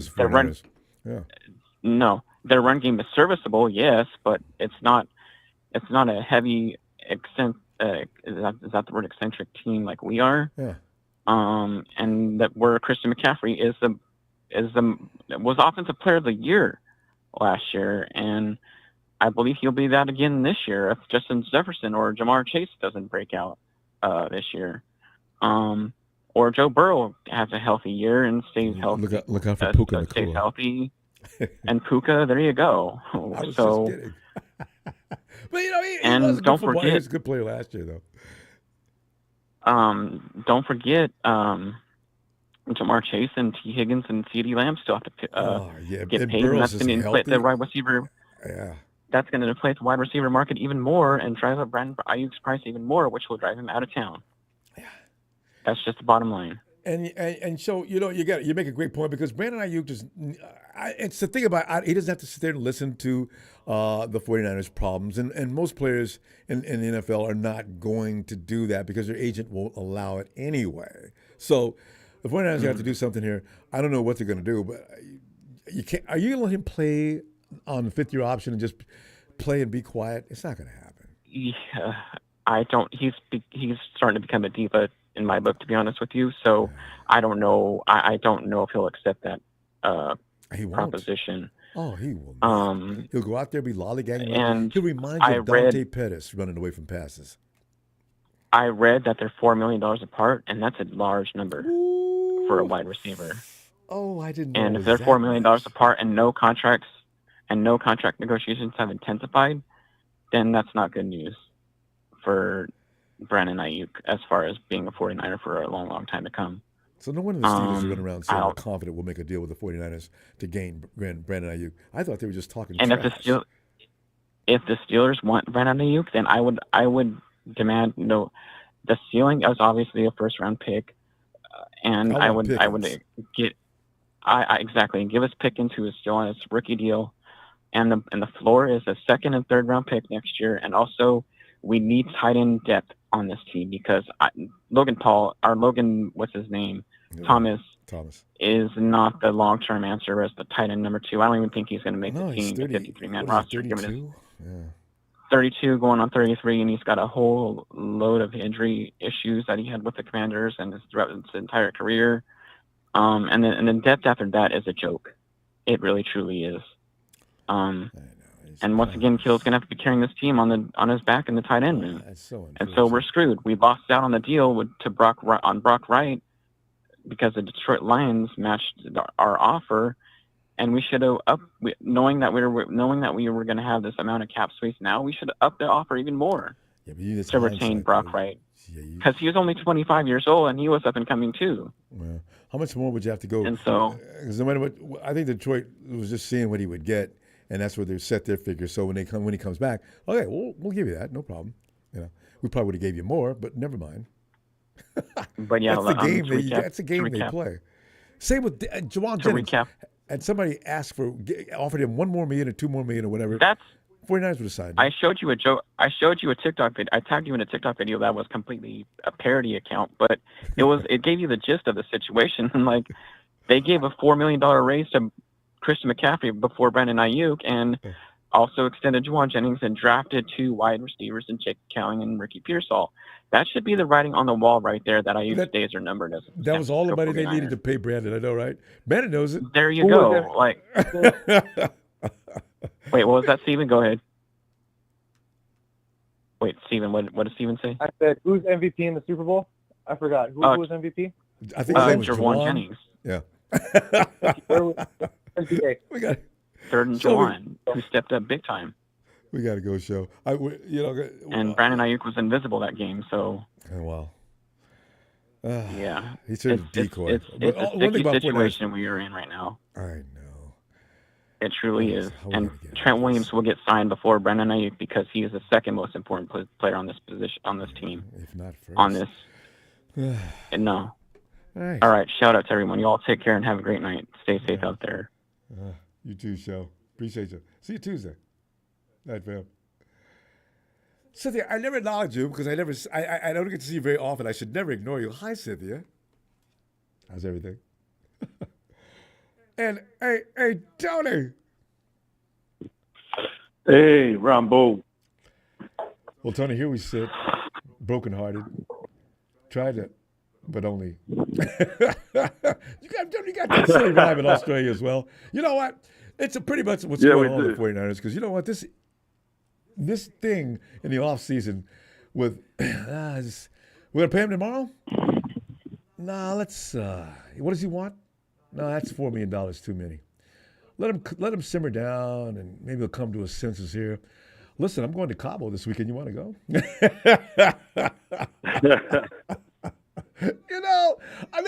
49ers, they bring a lot of their strain and stress. They bring it on themselves. They really do. Why don't you romance him, Kyle? If he wants to go 4, then say we'll go 2.5. There's no reason to be that tight. That's how we lost to Forrest Buckner, because the 49ers were inflexible. And Buckner says, yeah, they gave me a flat figure and they didn't want to negotiate it. They really had no flexibility whatsoever. They've got to stop that. Damn. Yeah, but the mistake, amen to J-Dog and Papa D and Big Show. The mistake they make with DeForest Buckner was they let the wrong man go. They should have let Armstead go and kept Buckner. Injury after injury. DeForest never gets hurt. Ever. Never. All right, and always demand double teams. Always. You got it. Always double. And he could handle them too. Yeah. So. And remember, Tony, the problem was he was asking for Aaron Donald money, and the 49ers thought that was out of line. Yeah, well, that's chicken feed now. Yep. But, when your coach is dumb, when the Kansas City Chiefs say, if we ever play them again, we're going to make the same play for the winning touchdown. Well, it worked twice. And their defense does the same thing. All right, guys, wait for that right side to open up. It'll open up any minute now. It opened up the first time, and it opened the second time. It was open all day the second time. The first time, Mike Person was doing okay in the first half. He got tired, and they start breaching that right side every play. I said, what's wrong with Mike? Kyle, take him out and put, what do we have? We had, what's his name that year, too? The guy everybody made jokes about. He could have been put in the game. We just lost him a couple years ago. Guard. Yeah, I can't remember. The guy who handles Aaron Donald kind of well. Anyway, he could have put him in. No. Yeah. Gotta keep Mike Person out there. Who? Tomlinson. Tomlinson? No, Tomlinson's on the other side. They were coming around the other side, the right side, where Mike Person was. He's Casey's favorite guy. Anyway, but go ahead. Yeah, so, I mean, I said before, Kansas City, I got more balls than the 49ers because these guys are still dicking around with Brandon Ayuk, and Kansas City just went, receiver. We'll get another one of those. Piss him off. Brunskill. See you later, Tyreek. Bye-bye. Bye-bye, Tyreek. And they still won the Super Bowl. Yeah. So someone's got to take a stand, Ronbo, or this crap's going to get out of hand and you're going to have 3 good players on your whole team and the rest of them are going to be rookies and injury-prone people. I mean, you remember in 2019, we had one of the youngest teams in the competition with about, don't quote me on the number, but with about 15 rookies, and we still made it to the Super Bowl. Oh, we were cooking with oil. For the first 3 quarters, we were kicking ass, too. And we used to always gloat about our team. Remember we used to say, we're the only team in the competition that doesn't have any divas in it. I know, right? Yeah, what were we thinking? They were all kids at that time, though. Yeah, but that changed, didn't it? Quickly. Dumping the team off Facebook and doing all these girly things. Girls do that, Ronbo. Yeah, men don't do that. Well, they shouldn't. Well, they shouldn't. Their wives back them up instead of saying to them, "Look, take the money because it's going to set us up for the future." No, baby, go for the lot, and then you end up getting jack shit. I mean, she's not a football fan anyway. She's just at home and doing whatever she does. And how much are you getting paid? Ooh. Oh, you're not going to stand for anything less than $28 million. You know that, don't you? Yeah, that's right. And now he has to come in. He can't deny the wifey. She just said $28 million. Uh-oh. Can't deny the wifey? No. Why not? But, Brandon does feels like he is, he had the good year, and he does feel like he's the guy. He really does. I really think he thinks so. And he has to some degree. Man. But, Brandon, our offense is predicated on a full, complete team effort. You can't have enough money that we have to get rid of people, or else you break the machine down. But I understand they don't think like that. But, I mean, are you going to really suffer with a less $1 million or $2 million? Oh. Rombo, money is the root of all evil. Yeah, I was told that ever since kindergarten. Now, you're talking about football. What happens when the parents die in a family? The kids start arguing with each other over the estate. Yeah, they're not even worried about the loss of the parents, right? They made movies on that. God. Yeah, so money, when it comes to money, people turn into demons, mate. I know, right? They're not worried about, all they're looking forward to is their future life. Sure. Football is a secondary element. It's a stepping stone to their future life, right? Yeah. There are some players that wake up in the morning and say they're grateful for going to work and playing a game that they love. Right? Yeah, there's a lot of those guys. People like Gronk. There's a lot of those guys, yeah. A lot of tight ends. They just love. Kittle, he loves they've got football. a love for the game, yeah. And the money is secondary. The game is first and the money is secondary. They're the type of people you want on your team because they'll never let you down. Wow, and they'll always play out of They always play out of their skin. Always. And I said it when your show first started, when it was Red and Gold Radio.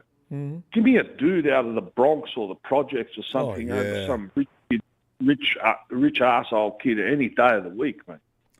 Because those people know what hardship is. Yes. Right. And so they apply themselves in a whole different mindset. Yes, exactly. And not only that, they deserve it for applying themselves in that manner. You know what I mean? I agree. You seen that kid that's playing in Buffalo? I forget his name, but I've seen him on TikTok. He makes me laugh so hard. He's grateful for things. He had a couple of jackets he bought on sale at Macy's, and he's going on and on about it. He's a second-round pick, I think. He's going to get paid well. And he's thought, my mom taught me that. And he's going on and on. And even Nike sent him a couple of those kind of jackets. They're big nylon ski jackets. They sent him a couple of jackets. Everybody loves him, right? But that's what I'm talking about. The kind of kid that's come from a poverty situation can appreciate a certain amount of money. He doesn't have to go way above the figure until after he's indoctrinated into the league.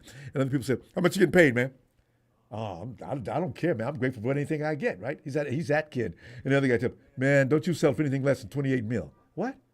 Oh, man, I don't know. I ain't going to ask for that. And pretty soon, Debo and Ayuk got together. Everybody's blaming Debo for Ayuk being greedy.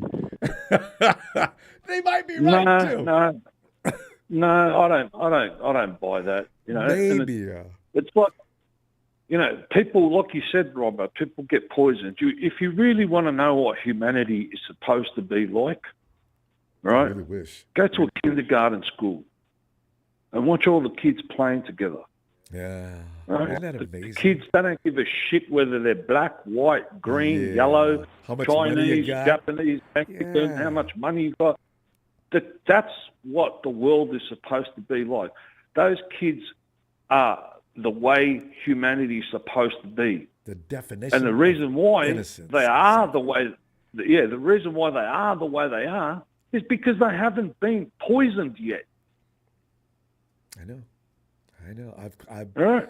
I wrote papers at school about this because I was a social major, and I says, you know what? The way society is, everybody is a product of their friggin' environment. When we grow up and we're exposed to certain elements and things, we take sides. Why? Because you have to. And what ends up happening, you become as warped and you start to perpetuate the same evil. Pretty soon, the whole world is being engulfed by this cancer. Don't get me started on this.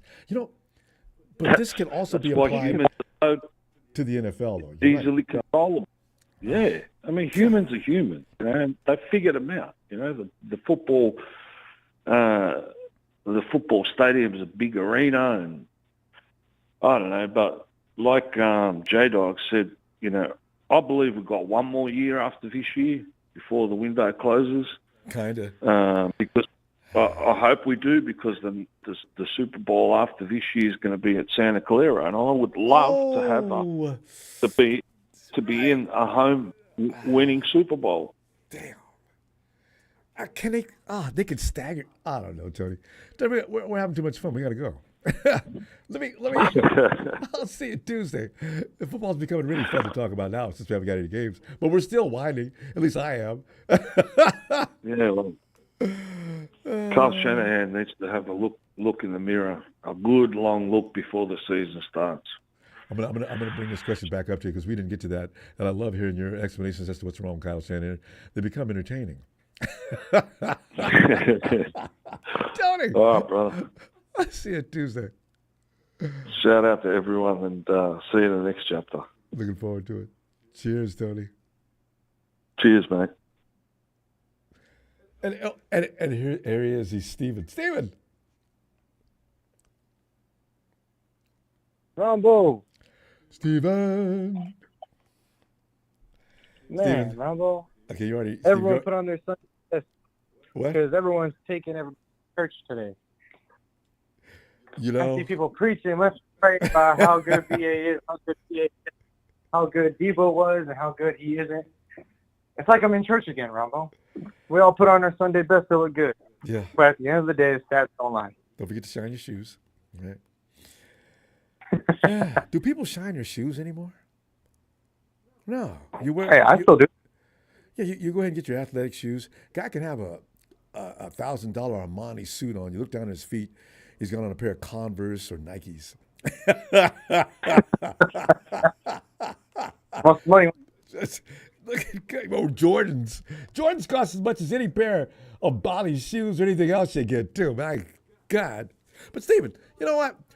Kyle Shanahan, the run game, the quarterback situation, Ayuk. All right, so you know, go ahead. I'll start off with this. I'll start off with this because I'm gonna make this conversation about Kyle Shanahan quick because I still got a lot of shit to say about Brandon Ayuk. So Kyle Shanahan, I wouldn't rank him as one of the best. I would say he's probably number 8 in a room of top 10 coaches in the current day of the NFL. Top 10. Number 1, I hate to say it, probably goes to Andy Reid. Well, yeah. Why? Yeah. Yeah, he sits atop of the mountain. He is the man to beat. He will always be the man to beat so long as he is in the NFL. And even after, his legacy will live on in Kansas City. Yeah. Next up is Tomlin. Man, when he had Roethlisberger, Troy Polamalu on the same side, and what was it? And the bus? Oh, bro, that puts physical, and their defense was just brutal. Yeah. That was a football team. Oh. 1 and 2 easily go to Andy Reid and Tomlin. Number 3, that's a bit of a tough one, Ronbo, because we're talking about people that won rings. We're talking about people that are consistent. Kyle Shanahan, for what it's worth, is consistent, but he has no rings, so he ranks below number 5. Number 3, I would even say McVay came into the Rams organization, dropped a shit ton of money and a ton of picks, and got himself a guaranteed Super Bowl. Whoa, Stephen, time out on that one, though. Now, McVay came into a prefab situation where the concrete had already been poured, and all they had to do was set that building on a foundation of some kind. And he brought in the personality because remember how many pillars were already in place when he got there? And he added a few pieces and got rid of he got rid of the quarterback. But for the first couple of years, he was playing on house money. But go ahead. True, yeah. But you know who else is playing on house money and won a Super Bowl ring, Ronbo? Bruce Arians. We don't hear nothing about him no more. Bruce Arians and Tom Brady. Bruce Arians and Tom Brady. Oh, yeah. Well, yeah. See, that's... So, yeah, I agree. That man was house money. He came in, and all he needed was Tom Brady. And Tom Brady said, you know what? I'm just going to do it because I'm tired of people saying that I can't do it outside of Belichick, and I'm going to do it now. You know what, Tom? He can withdraw that statement, though, because he went into a team that was pretty tough, too, though. But anyway, it was better than what he left in New England. That is true, yes.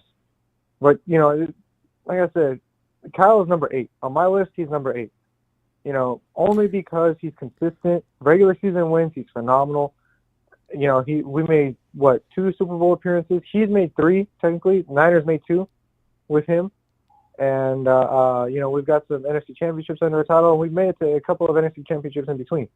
But he won't move past slot number 5 till he gets that ring.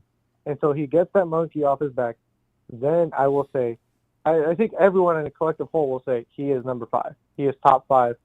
Yeah. Probably greatest coaches.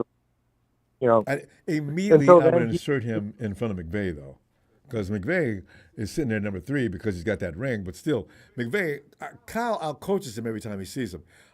And head-to-head competition, that's what I'm talking about. But otherwise, yeah, McVay has to get it because he's got his ring.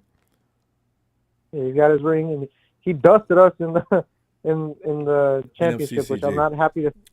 I know. Yeah. We were whooping his ass. Fault, but still. Yeah. But, our QB situation, I think we're okay. I mean, we somehow managed to kind of fumble into a great QB every now and again. We thought we had it with Jimmy. Unfortunately, Jimmy kept getting hurt. We thought we had it with Trey. Mm-hmm. Or killed Trey. Never got started. Yeah. Never got started. We damn near killed him running power. Even though everyone power. But, hey, whatever. That's why we're in the stands and they make the big bucks, right? But, as it stands right now, Brock Purdy's limit only goes higher. He is, in terms of skill, I should say, his ceiling is consistently Separated. rising. I can't wait to And see what he finally looks like 2-3 years from now. Kyle's just oh, going to Ronbo, step we're back out of the entering. way. Don't overcoach him. If Kyle does that, we're going to see something I think really special. But we'll see. Because can Kyle do that? Oh, Ronbo.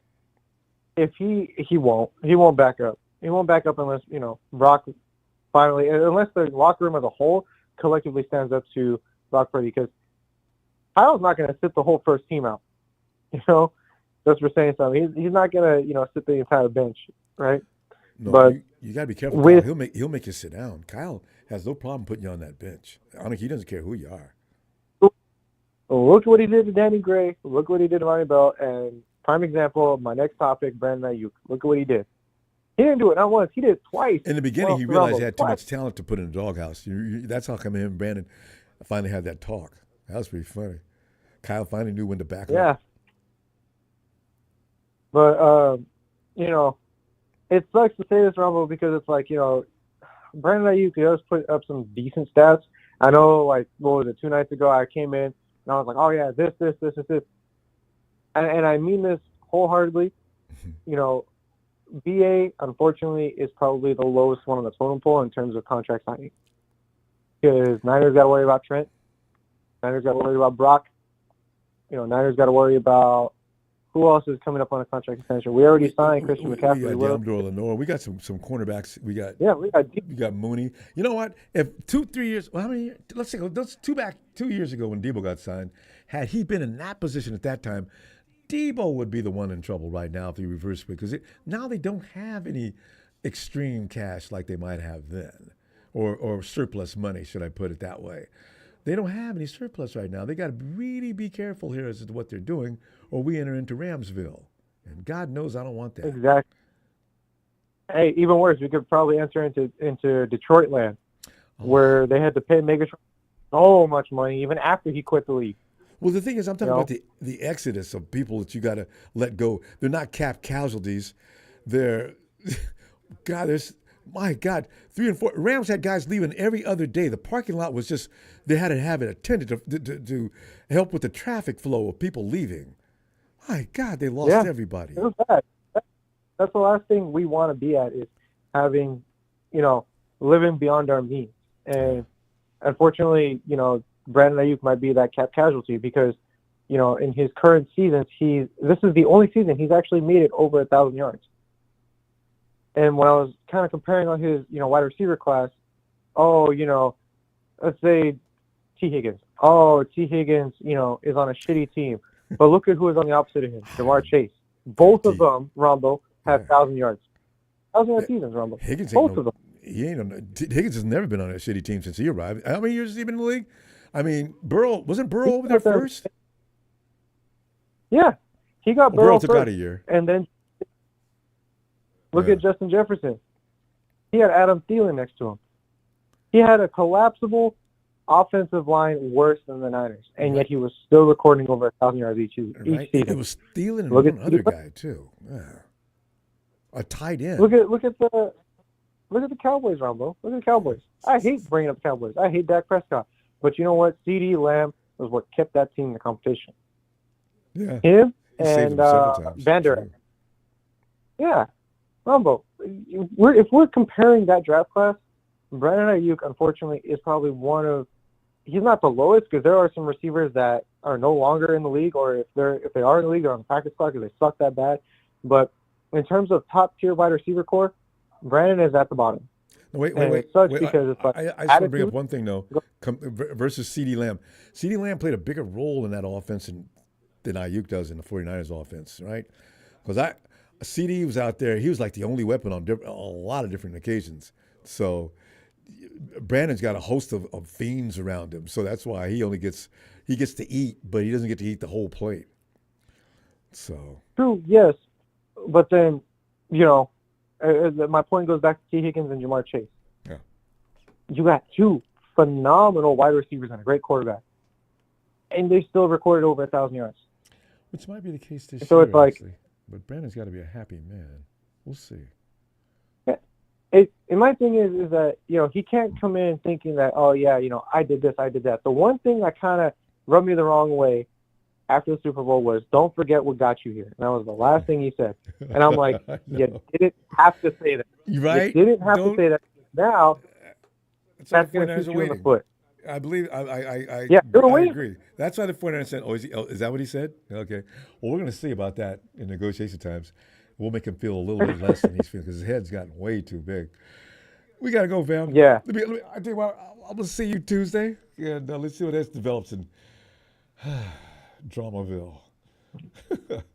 Yeah, we got a good problem to have. It's just annoying, Not many teams have our situation. No. And I wish we didn't. It'll get better, though. It has to, because it's already hitting a plateau now that's really, we got to get off this. All right, Stephen, always a pleasure. It's Charlotte with an S, right? Scarlet. Scarlet with a C. Scarlet and Rome. Roman. All right. Give my best to the family. I'll talk to you Tuesday. I'll bug him. Thanks, Yeah, man. I'll talk to you Tuesday, Ronbo. All right. Bye, Stephen. Brian, the law. 49ers red and gold, rocking with those Niners till I'm dead and cold. Always ripping the name all the way from the Mid-South because the law says know your role and shut your mouth. What it is, Ronbo. And wait a minute, let me make sure that our resident Detroit fan knows about that. Know your role and shut your mouth. We own you. We always have owned you. Don Burr, you came close last year. You got congratulated. Shut up. Okay. Go ahead, fam. Talking tonight about Ronbo, your opinion. Ronbo, where is Parag when all of this talk about money and contracts and guaranteed money? Where's Parag? Ain't Parag supposed to be our guy? What's going on? I think Parag sits up overnight. I believe he loses sleep over it, even though he owns partly the owner of a team in London, European football. But the thing is, Parag sits up there and manipulates numbers. The guy's a genius. I don't know. I don't like math, but I love to watch him.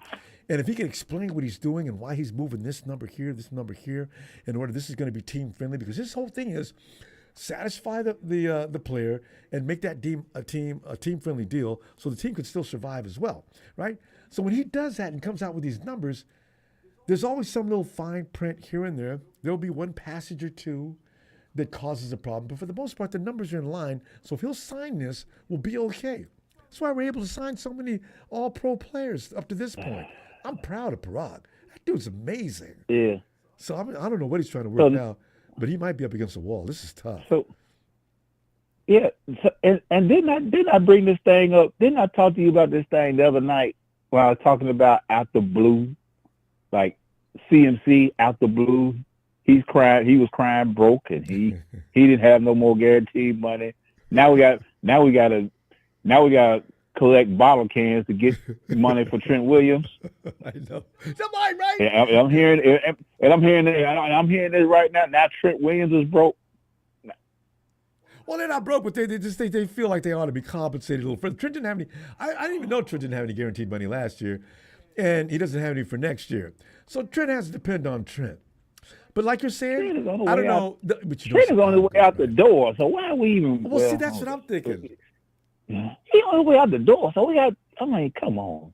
Next thing you know, we're gonna be Fred. We're gonna be talking. Next week, right? I guess Fred gonna be Fred and Fred and who's to say George. What's the tight end name? What's that? What George gonna be quiet? George like, hey, look, George gonna be one. He's gonna check his bank account. They're all doing it. They're standing in line doing it. Did you see that film where CMC, also Nick Bosa, and Trent were standing there having a conversation? And I thought Bosa was just picking Trent's brain because I understand they talk football all the time about strategies and different things, right? And also CMC was standing to the right of him, and I wonder what they were talking about. They were probably talking about this. And all of a sudden, Trent comes out and says, okay, the whisper around the league is that Trent may be talking about negotiating a little further on his contract. What? Oh, no. No? Why now? Oh, my God. Why not now? The season's about to start. You want him to sit down and start grumbling? Oh, man, we got to have the silver back. Oh Yeah. no. We gotta have him. Yes. I mean, we'll play with him. We gotta have him. Hell, even with CMC, Right. it was we could. okay. Oh, he don't have no money. Okay, all right. He getting married too. Oh yeah. Well, they got you money, know they're but gonna they take just care want of him. security for the future. CMC wanted some more guaranteed cash for next year. Trent wants guaranteed money for next year. Ayuk just wants to get paid. Yeah. He ain't talking about next right. year. Yeah. First And like I say, CMC is a newlywed too. He's a newlywed too. So yeah, they're gonna set him straight. And he's royalty, so he's like mobbed in. He's got legacy on this side. So they know they're gonna straighten him out. But if it gets more serious, I think they're gonna straighten Trent Williams out because he one makes it go. They're gonna you gonna pay him. Even if right now you might have to wait a little bit. maybe not, fam. Here's what's gonna happen. Man. They're gonna call him up on the phone. Brandon, I got some news for you. Yeah, you're going to Pittsburgh. Ronbo, you think it's gonna happen? I'm leaning in that direction now because you got a situation now where it's become difficult. DeForest Buckner did the same thing. Was DeForest Buckner one of the most important people in your life at that time? He was. And the last thing I would have thought was he's going to Indianapolis. What? Whoa, really? Yeah. Oh my God! Well, because the fact you pushed that 1 or 2 million past the 49ers stop sign. They don't like that. They don't want to talk about it. Yeah. And I know. Yeah. And Ronbo, and I know the organization. They're kind of, what's the word I'm looking for? Tenacity. When it comes to looking and searching what's going to make the teams better. What's going to make the teams better? I know they talking. I know they talk to everybody. I know. You got a Hall of Famer, or you got a Hall of Fame in the GM section. In the GM. John. So he's always gonna hear offers. They're going to listen. They're going to do nothing else but listen. They'll listen. They'll hear you out. So is that true with the Pittsburgh situation? Pittsburgh, they still campaigning. They're interested in IU. The rumor floating around. The rumor. I don't know if they've ever admitted it. Usually this is through reporters are saying this and that. They keep repeating and echoing that the Steelers keep saying they're confident they'll get a deal done with the 49ers for Brandon Ayuk. I said, get the bleep out of here. No, you don't. And who was that reporter? Yeah. No, so you start getting mad. You kill the messenger time, right? Yeah. When really he might be telling the truth. Yeah. Mm-hmm. I don't know, Ronbo. And I've seen postings on Facebook about Brandon Ayuk in Pittsburgh, whatever. I wouldn't be surprised if it comes to reality, if it happens, because you can't pay we can't pay everybody. No, you just have prices they're playing, and it's their own fault. No, everybody wants top. Everybody, it's not the fact that everybody wants top money. They want top money now. You know what I'm saying? Yeah. He want it now because this time next year we're gonna have to get together paper walnuts for Brock Purdy. Got to pay him. Oh yeah. And it's a final game, Brian. You could get taken out on the next snap, and if you got guaranteed money coming, at least you're not going to be just left out in the cold, right? And this is what these guys play for. Right. That's why I'm thinking, Brandon, get $28 million, but get 65 or 75 in guaranteed money, man. Stop crying about that annual. You make that up in bonuses. Right, as long as it's exactly. not 16 mil. I mean, because 60 million, you're not going to multiply 4 times any size. But 28 or something like that, 27, 28, that'll multiply times 4, and you can get that 75 or 70, 75. It matters. We can't, Rumbo, it seems like we can't even, what does Jalen say? Has Jalen talked? I ain't been on, just got on. He hasn't been on yet. Has Jalen talked? Has he talked? Oh, he ain't been on yet. Okay. I wonder what his take on. Jalen is a Z generation. He agrees with everything Brandon Ayuk is saying, I assure you. Man. I've come to it. It's rational. I'm not mad at that. But this Yeah. generation wants everything now. They don't have time to wait. Whatever they do, now. They don't feel like paying dues. Mm-hmm. They don't do this now. We Their word might is have now. So We anyway, we'll see what happens. we might have to hire a professional pocket watcher to watch these guys' pockets and be like, hey, Brandon, hey, so and so, you finna run out of after this year. You don't have any guaranteed money. See, and that's the thing we're gonna have to look out for. And I can take $75 million and invest that. I don't need any more money for the rest of my life. Come on, you can make that move. No. You can make that grow. You can make that grow quickly. But they still got unless you're Debo, you're out here buying the Maseratis and chains around your neck. You got you bent over. They're so heavy. Debo, man. I hope you know what you're doing, bro. Man. Hey, Brian, look at this. We're having too much fun. Brian, we gotta go, man. I'll see you Tuesday. All right, brother Ronbo. Shout out to you. Shout out to the faithful. Shout out to production. The law is out. Watch it. Watch your money. That's a different ending than usual. All right, Brian. I'll see you Tuesday. All right, Ronbo. Take it easy. You too, fam. Yeah. God, wouldn't you be lucky to sit into a position where we look at these guys with all that funding and they still are complaining. You wonder, you need to be poor first, or just not poor, but just average to really appreciate that kind of money and know exactly what to do with it. Because you got kids coming out of school, they don't know what the hell they're doing most of the time. They don't want to hear it from an advisor or a financial planner or anything like that. Man, this is my money. I'm flying to England to drive that Rolls Royce back across the water. Okay, go ahead. Hey, yo, Charles. This is Diamador Lenore's biggest fan. Charles.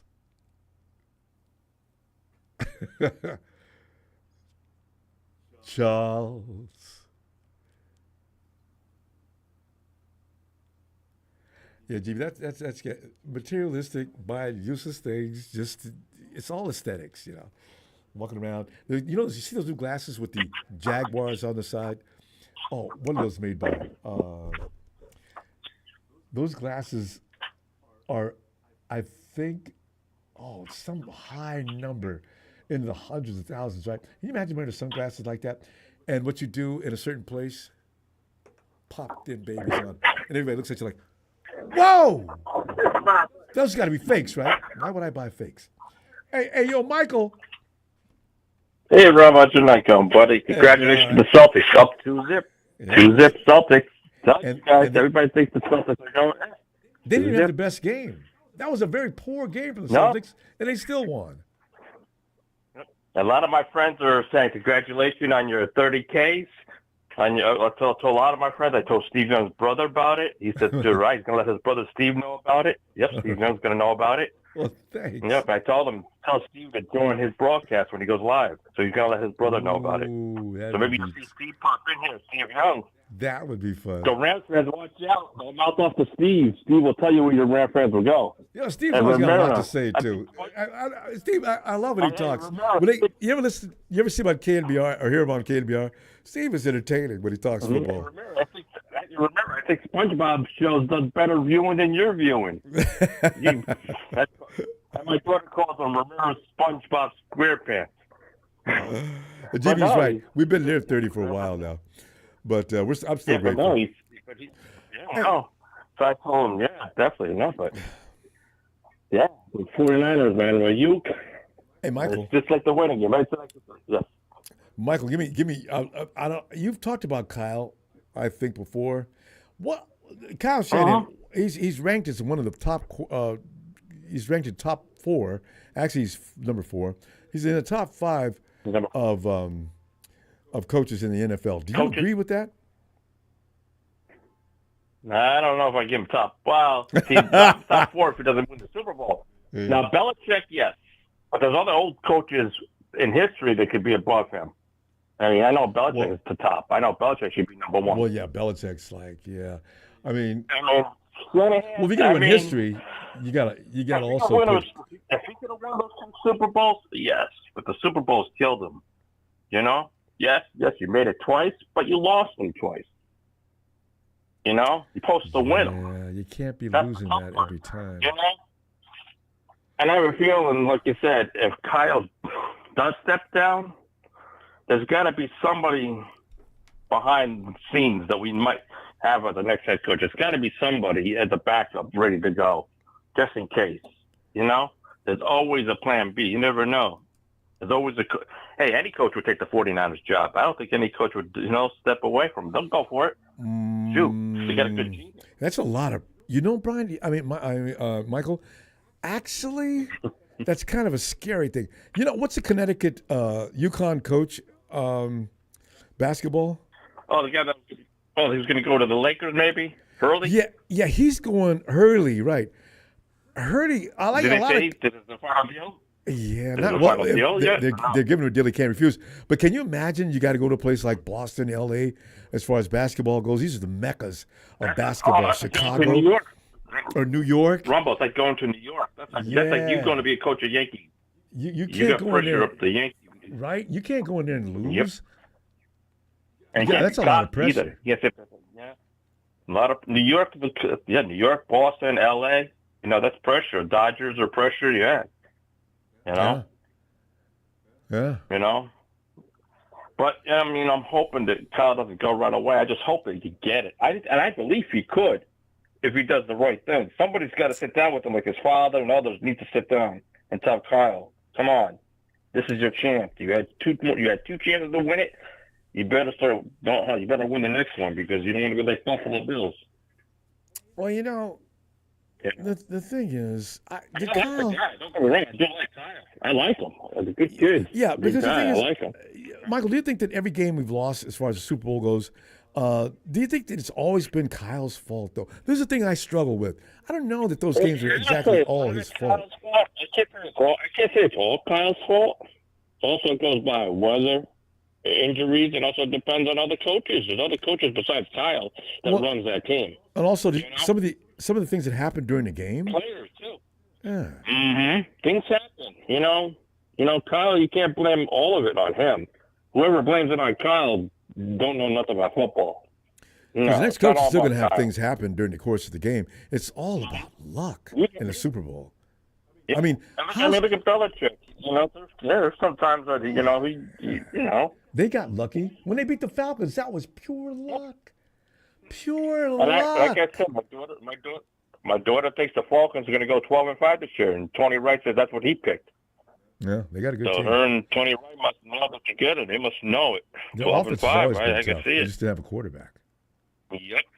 They got the quarterback they needed, and they got a rookie quarterback blooming right behind him. And I think he's going to be fine behind him. Panic's going to be good with Cousin. They're going to learn a lot. Yeah. Because you think when Kirk Cousins was a rookie, I'm trying to think who was the starting quarterback for the Redskins. That's what I'm trying to remember. Who was the starter when Cousins was a rookie? Are you kidding? To remember. It was RG3. It was RG3?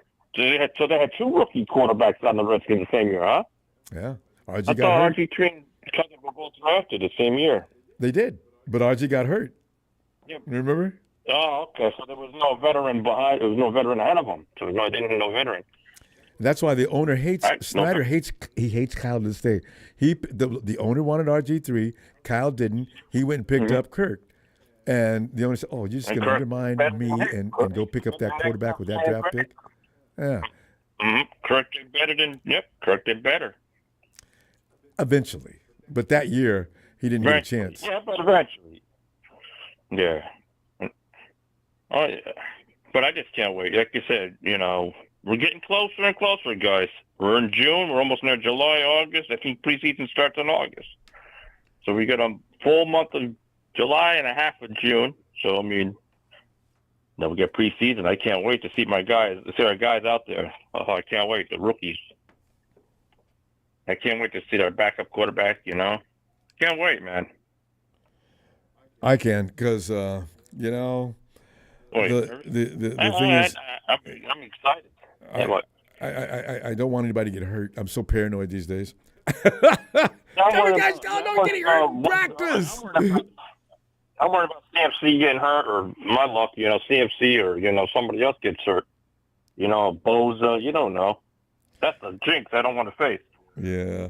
And watch out for the Giants. The Giants are looking for a tight end. Gisele got retired. Whoever has an extra spare tight end. Wait, the Giants? I mean, we don't have to worry about it.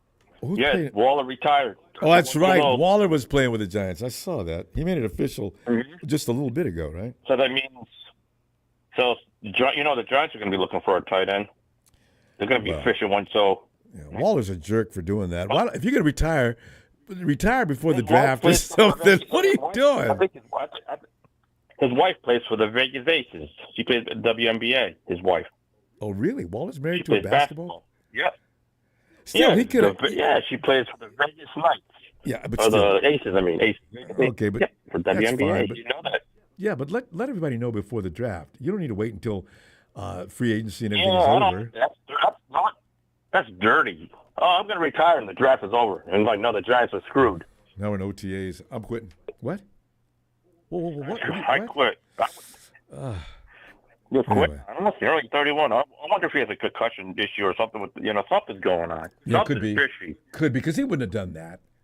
I bet you're right. There's something wrong with him. I think there's something going on with him. And he doesn't want to stay. You know what I mean? He hasn't been right since he left the Raiders, like Adam into 5-5. Yeah, Waller was his best years with the Raiders. He left the Raiders. Yeah, he hasn't been any good since. Injuries. He can't stay healthy. Nah, never stay healthy. That's why we got to hope Kittle stays healthy. Well, we got a guy that's injury prone too. Logan Thomas is not a healthy guy either. Let's see what happens to him. Don't be surprised if he gets cut. Don't be surprised if he goes to the Giants. You never know, or something Logan happens. Thomas? Or one of our other tight ends that maybe the Giants might look at. You never know. I don't know. Or the Giants might make a trade. Because the Giants don't care anymore. Oh, yeah. If you let Saquon Barkley go because you refuse to pay him because he's a running back, you don't have any principles. I can't. You know what? They deserve to have Waller say goodbye. That was just wrong. Saquon did everything he could to stay on that team, and they got rid of him. Yeah, they played him dirty. They played him dirty. I hope he does good with the Eagles. I hope he runs it down them. Until we play him. I feel bad for him. I feel bad for the guy. I feel bad for anybody like that, I do want to see him beat the Cowboys, though. I can't wait for the Eagles Cowboys. The Rams, forget it, man. You'd be even the SpongeBob family crew would probably beat you Rams. We got to be careful about that. Yeah. I said the Rams weren't going to do anything last year, and they had a pretty good year. I'm shocked. But anyway, Michael, we got to go. Let me see you Tuesday. Shout out to 49er Brian. Shout out for Tony Wright. And shout out to Nikita and her boyfriend. Well, he's probably sleeping because they were watching a movie while I was playing darts. You were playing darts? Why would you watch the movie? Well, she was watching the movie with her boyfriend. Okay, so you don't want to be. I'm a nice dad. You are a cool dad. God, every girlfriend I've ever been with, the dad was sitting there with his pistol in his lap waiting for me to make a wrong move. And then her mom sits on the video call with me to make sure I don't get in trouble. Okay. Well, you know how, when you play darts, But yeah, she gives a shout out to you guys. She wishes you the best, man. We got to have a big party once we hit the big goal, man. We have to do a Ronbo party. Here you go. Yeah, I like that idea. Yeah, brother. You have a good night, Ronbo. Make sure it's cheesecake, too, okay? All right, with peanut butter. All right. Peanut butter chocolate cheesecake. You want? Especially at the cheese factory. I'll send it to you, Ronbo. We'll have to send the first class to you, brother. You can eat it live. Thanks, what you drink. You, brother. I really like it. You too. See you Tuesday. God, I know I made myself crazy. I could eat 2 or 3 pieces at once. You know how Cheesecake Factory, they bring in these huge slices, right? And it's buried in whipped cream. And then you move through the cream and you'll see whatever you ordered. And it's not cheating. It's about that dense.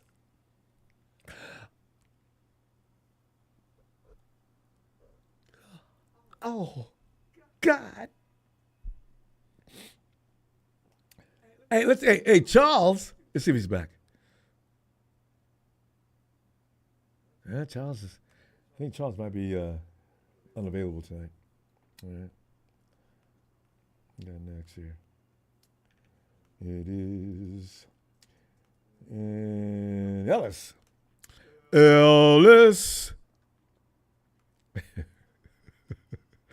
Ron Bizzle. Boy, Rudy's getting worked like a you know the rugs you put in front of your door to wipe your feet. Rudy's getting worked tonight like I've never seen him get worked. Rudy, man, you might as well go on home, man. It's brutal. Ellis, come on in, fam. Because we're getting Kyle Shanahan's ranked as number 4 amongst the coaches, and I just wondered, do you take exception to that? And should he be listed lower? I'm not now. Tomlin, of course, Andy Reid, and McVay is number 3, which is really bothering me. But McVay has a ring, so he's warranted. And Kyle comes in at number 4. And some believe that Kyle has no business being at number 4 because he doesn't have a ring. Big Show came in here and made him number 5 behind Mike McCarthy, who does have a ring. And I hung the phone up on him. I'm just kidding. You know, he had a good point. McCarthy has a ring. I had forgot about that. And the Cowboys have been playing winning football during the regular season for the last few years. They just can't have us come in during the playoffs and they'll be all right. No, wait a minute. Wait. Take that back. Green Bay ran them out their own house. Now, Cowboys, you are frauds from the word go. Okay. Texas point here tonight. Damn it. All right. Now, let's go ahead. Let me stop. Who put Mike McCarthy above Kyle? That was Big Show. He wasn't fucking serious, was he? Yeah. He pointed out, Ellis, McCarthy has a ring. Kyle doesn't have a ring. That's the straw that wins on top. How many NFC championships has McCarthy gotten? That's a good point. Hey, Shell, I want to reopen that argument. How many times has he got eliminated in the first fucking round of the playoffs? Let's talk about that. I know, right? And he had Aaron Rodgers. Shell, when you get back, I want to talk to you. And he's had Aaron Rodgers, which is a better quarterback than Kyle has ever had. Exactly. In his entire coaching career. Yes. And he still blew it out of his ass.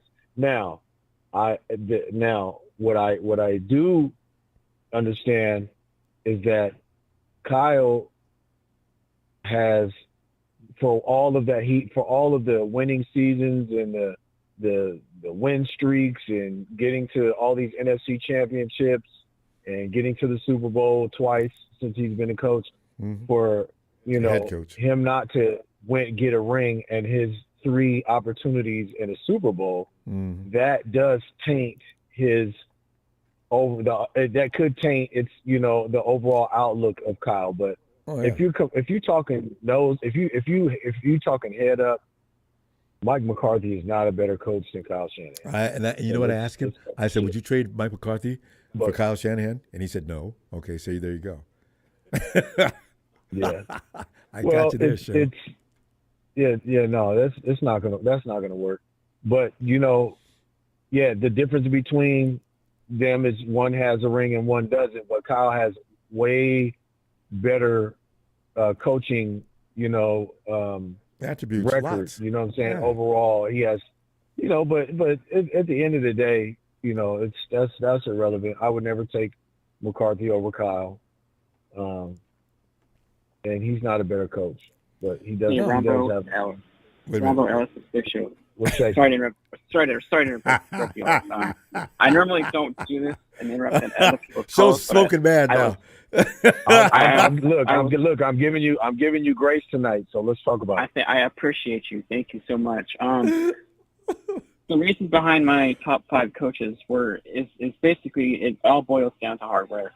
And if you don't have a Super Bowl trophy, then you don't qualify to be in the top 5 head coaches conversation. My top 5 coaches were Andy Reid, Mike Tomlin, Sean McVay, Mike McCarthy, and Doug Peterson. Those 5 have all 5 have in common. Right. They have Super Bowl trophies.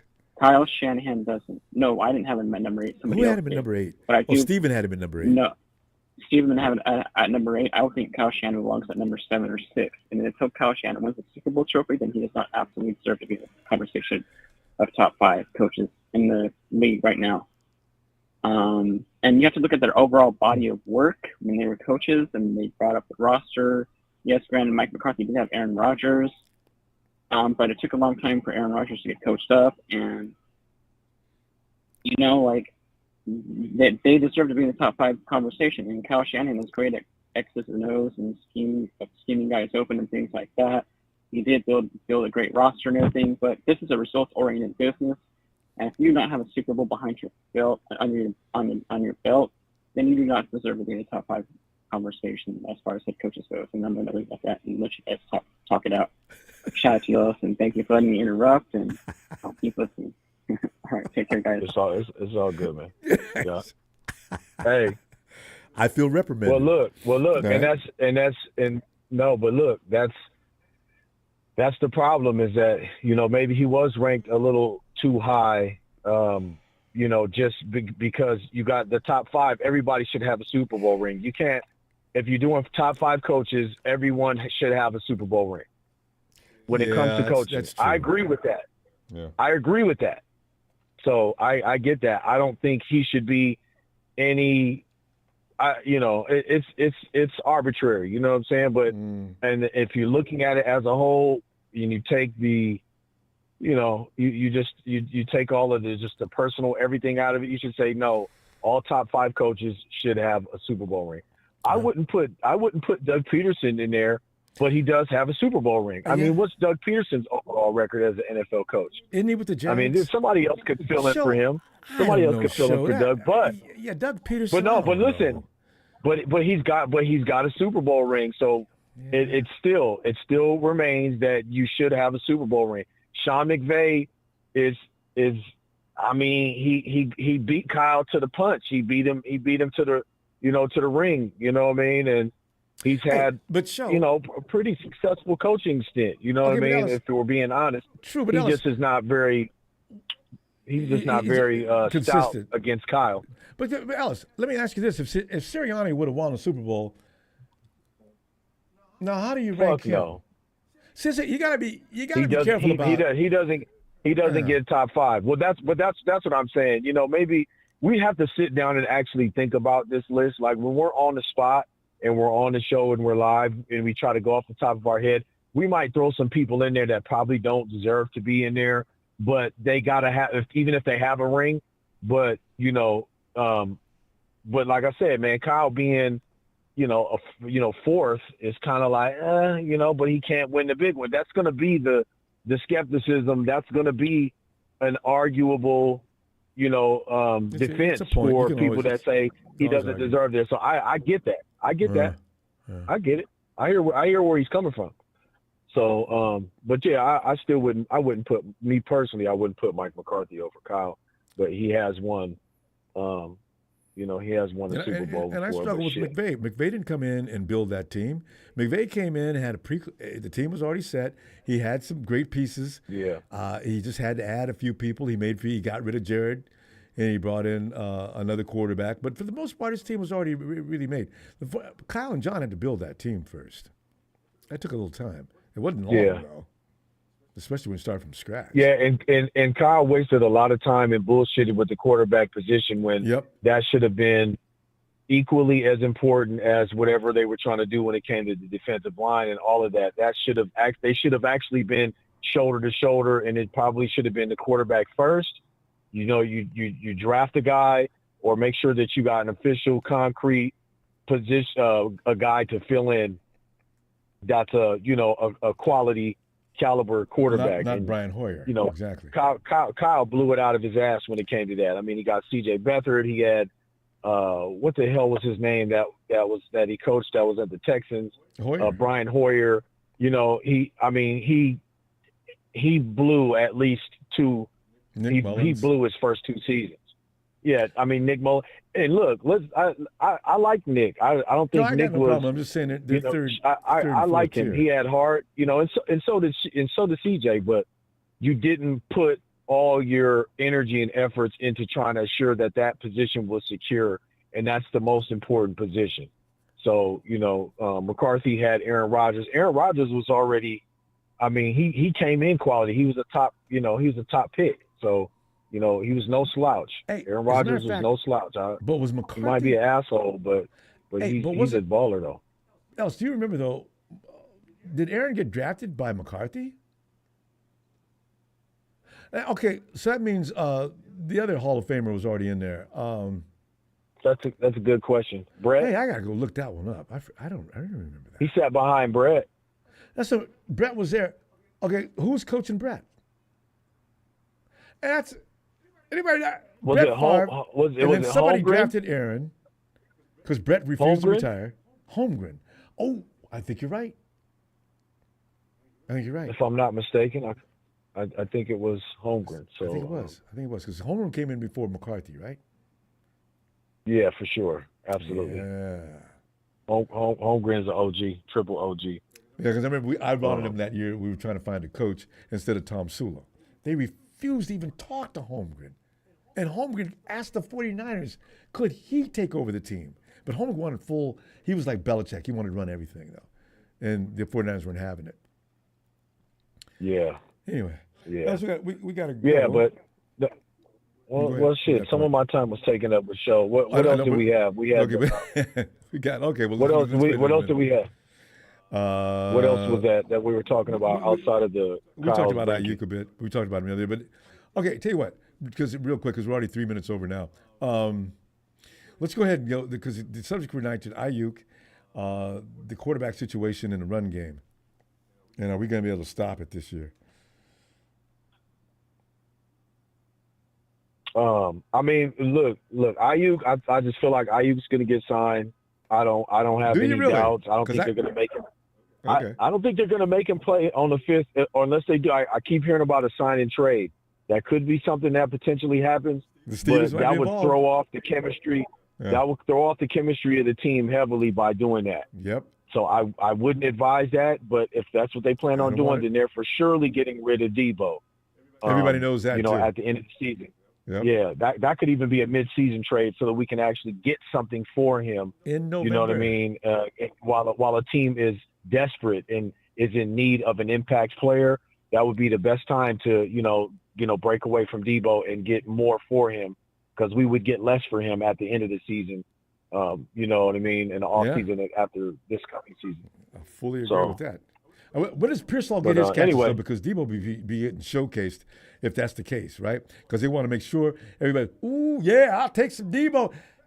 John, I'll give you a first-round pick this year, a second and third pick, and next year a fourth pick. Fourth round. Debo be dragging him all kind of stuff. Hey, let's do it, man. Trent looks like he might want to extend his time here as a Niner. Hopefully he's just not trying to just get money because he's saying, oh well shit, if CMC is getting paid and this person's getting paid and they're retaining it, I just hope he's not doing it because he's already getting paid. I mean, he's a top paid tackle. But if you want to play 4 or 5 more years, Trent, if you're feeling like that, then I say do it, but after this season though. And that's going to be kind of a shaky situation. We break away from Debo, we get Trent, and we get Brock taken care of, then we'll be in good standing. I don't think Talanoa is going to still be here. I don't think we're going to extend him. But if he comes in balling, it's possible. Look, hey, we got Malik Mustafa. We got Jair Brown. Yeah. We still got George Odom, who can play safety as well, even though he's a special teams guy. But we got some other pieces that we can try to utilize. Oh, they're going to pick up another one, too. I know. That's the way it works. And they'll pick up another one. It's cheaper. It'll be cheaper for them to do that because we got other guys we need to make sure that we can retain. So we'll be fine though, man. We can't really trip on it. The run game is going to look mean. I haven't heard nothing about Elijah Mitchell. I feel bad. I had such high hopes for him, but I haven't heard shit about Elijah Mitchell in training camp. I've just been hearing about. We were talking about Schrader and Garendo. Yeah, we were talking about stopping the run. The run game is not a problem. Oh, as far as defense, stopping the run. They can't have that from last defensively. Year. That was frightening. Yes, we're gonna be fine. I think. Look, we got those 2 big boys. We got the guy from the Browns and the Texans. And we signed that young undrafted guy. I forgot his first name, but last name Anderson. Yep. I was hearing some really good things about him. That's the guy that we paid and gave a lot of that guaranteed money to. We got a plan. And it's a lot better than Javon Kinlaw and whoever else that we had in there. Javon was just taking up space. He didn't really, he wasn't really doing too much. Yeah, he wasn't really doing too much of anything, man. So I'm not gonna, we're gonna be good. We're gonna be good. All right, Ellis. let's go I ahead. think we'll even be better than last year. No, I'll be glad. I'll be so happy with that. All right. But let's see it. Let me see you Tuesday, fam. Yes, sir. Yes, sir. That's a fact. Appreciate you, fam. And Hey. y'all know what it is, man. Hit that like, subscribe. Shout out to the faithful, man. Shout out to man, Donut Tanisha. Shout out to the Tonys, the Evan. Shout out Papa D and the Dragon Clan fam. And who else we got out there, Ronbo? Shout out Frank. I don't know who else the other guys. Shout out Show, man. Hey, I feel him. I feel him, man. Look, yeah. I've gone hard on Kyle a few times, Ronbo. You know how I get. I've been really trying to spare him and just try to, because then he turns around and we get 12-game win streaks and, he starts, kind of snapping out of it a little bit, but it's like, it's just momentary. We need him to consistently get it and, go to the upper echelon of overall coaching ability. You know what I'm saying? So, absolutely. And he may very well never get there. He might just be self-destructive forever. No, don't say that. No, he'll get there. Hey, look, like we want players to mature and we want players to gain and get better and reach their fullest potential. We need Kyle to do the same thing. I'm going and I'm up out of here. Hey, and that fake-ass Rudy, hey, look, to the fake Rudy who keeps telling me happy birthday, listen, man. Listen. I ain't gonna say it. All right, family. Okay. Y'all know what it is. He knows what you missed. All right. All right. That was. Peace and love, fam. Y'all know what it is. I got you, man. All right. Shout out production. Peace. Thanks, Ellis. All right. Is that Charles? Hey. There you are. Yeah, we were looking for you, Charles. Well, Charles, I had a call that came in. I had to take the call. Okay. Well anyway, Diamond Lenore told me to give his best to you. But we got some name changes. Yeah. On the 49ers squad. Darryl Luter Jr. We got some name changes. Did you get the new name changes? We got two players that changed their name. No, enlighten me, please. Well, Diamond Lenore, he changed his first name to Out the Door. Lenore, so he's Out the Door. Lenore. And Avery Thomas, his first name is Dalton, so we call him Dalton Thomas.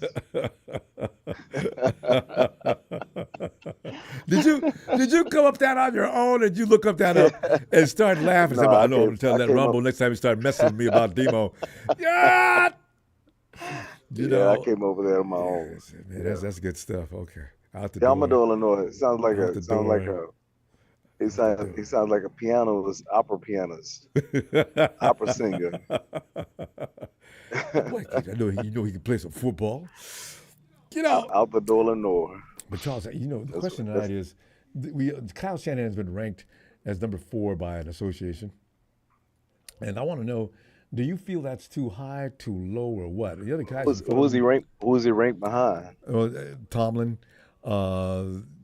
Andy Reid, McVay, and then Kyle. I mean, we beat McVay so many times. I mean, I'm struggling with that too. Man, come on. I mean, I'll say the other two. I'll say the coach from Pittsburgh. I think I don't even know schematic wise if he's better than Kyle. I mean, look at what he's done recently. I mean, he hasn't done anything recently. He couldn't even develop. He couldn't develop his rookie. He drafted 3 years ago. He's out. He's off that running the back team, from Antioch. I wanted him on our team so bad, and so did Bobby Turner. Man, we had him too. Bobby was on the phone with him every day, from what I heard, and he went to Pittsburgh. No, I'm talking about the quarterback that he drafted from the University of Pittsburgh. They let him go. They traded him. Pickett. What was his name? Pickett. Yeah, Pickett. Did you like Pickett? They couldn't even develop him. No, I knew he was the bust when they drafted him. Oh, man. Look, man. We've seen. I've been watching the NFL draft for the past 20 something years. Right. We've seen so many people come. We've seen tape on so many people. We know good quarterbacks. We know bad quarterbacks. And so, I mean, It's hard though, Charles. You know It's Caleb. not hard. It's Well, I mean, not Caleb hard. Williams is already making people mad. What's his name? Keenan Allen's over there. And I heard Keenan Allen was quoted. Caleb threw something to him he didn't appreciate, a floater, a duck, or something. And he yelled, I think he heard all of it, oh, hell no. I said, I said, is Caleb having problems over there? Oh. I mean, everybody knows that when you come into the draft, there's certain players are going to be hyped up more than others. I mean, and more than they should be. White quarterbacks are one of them, and wide receivers that run a really fast 40 time.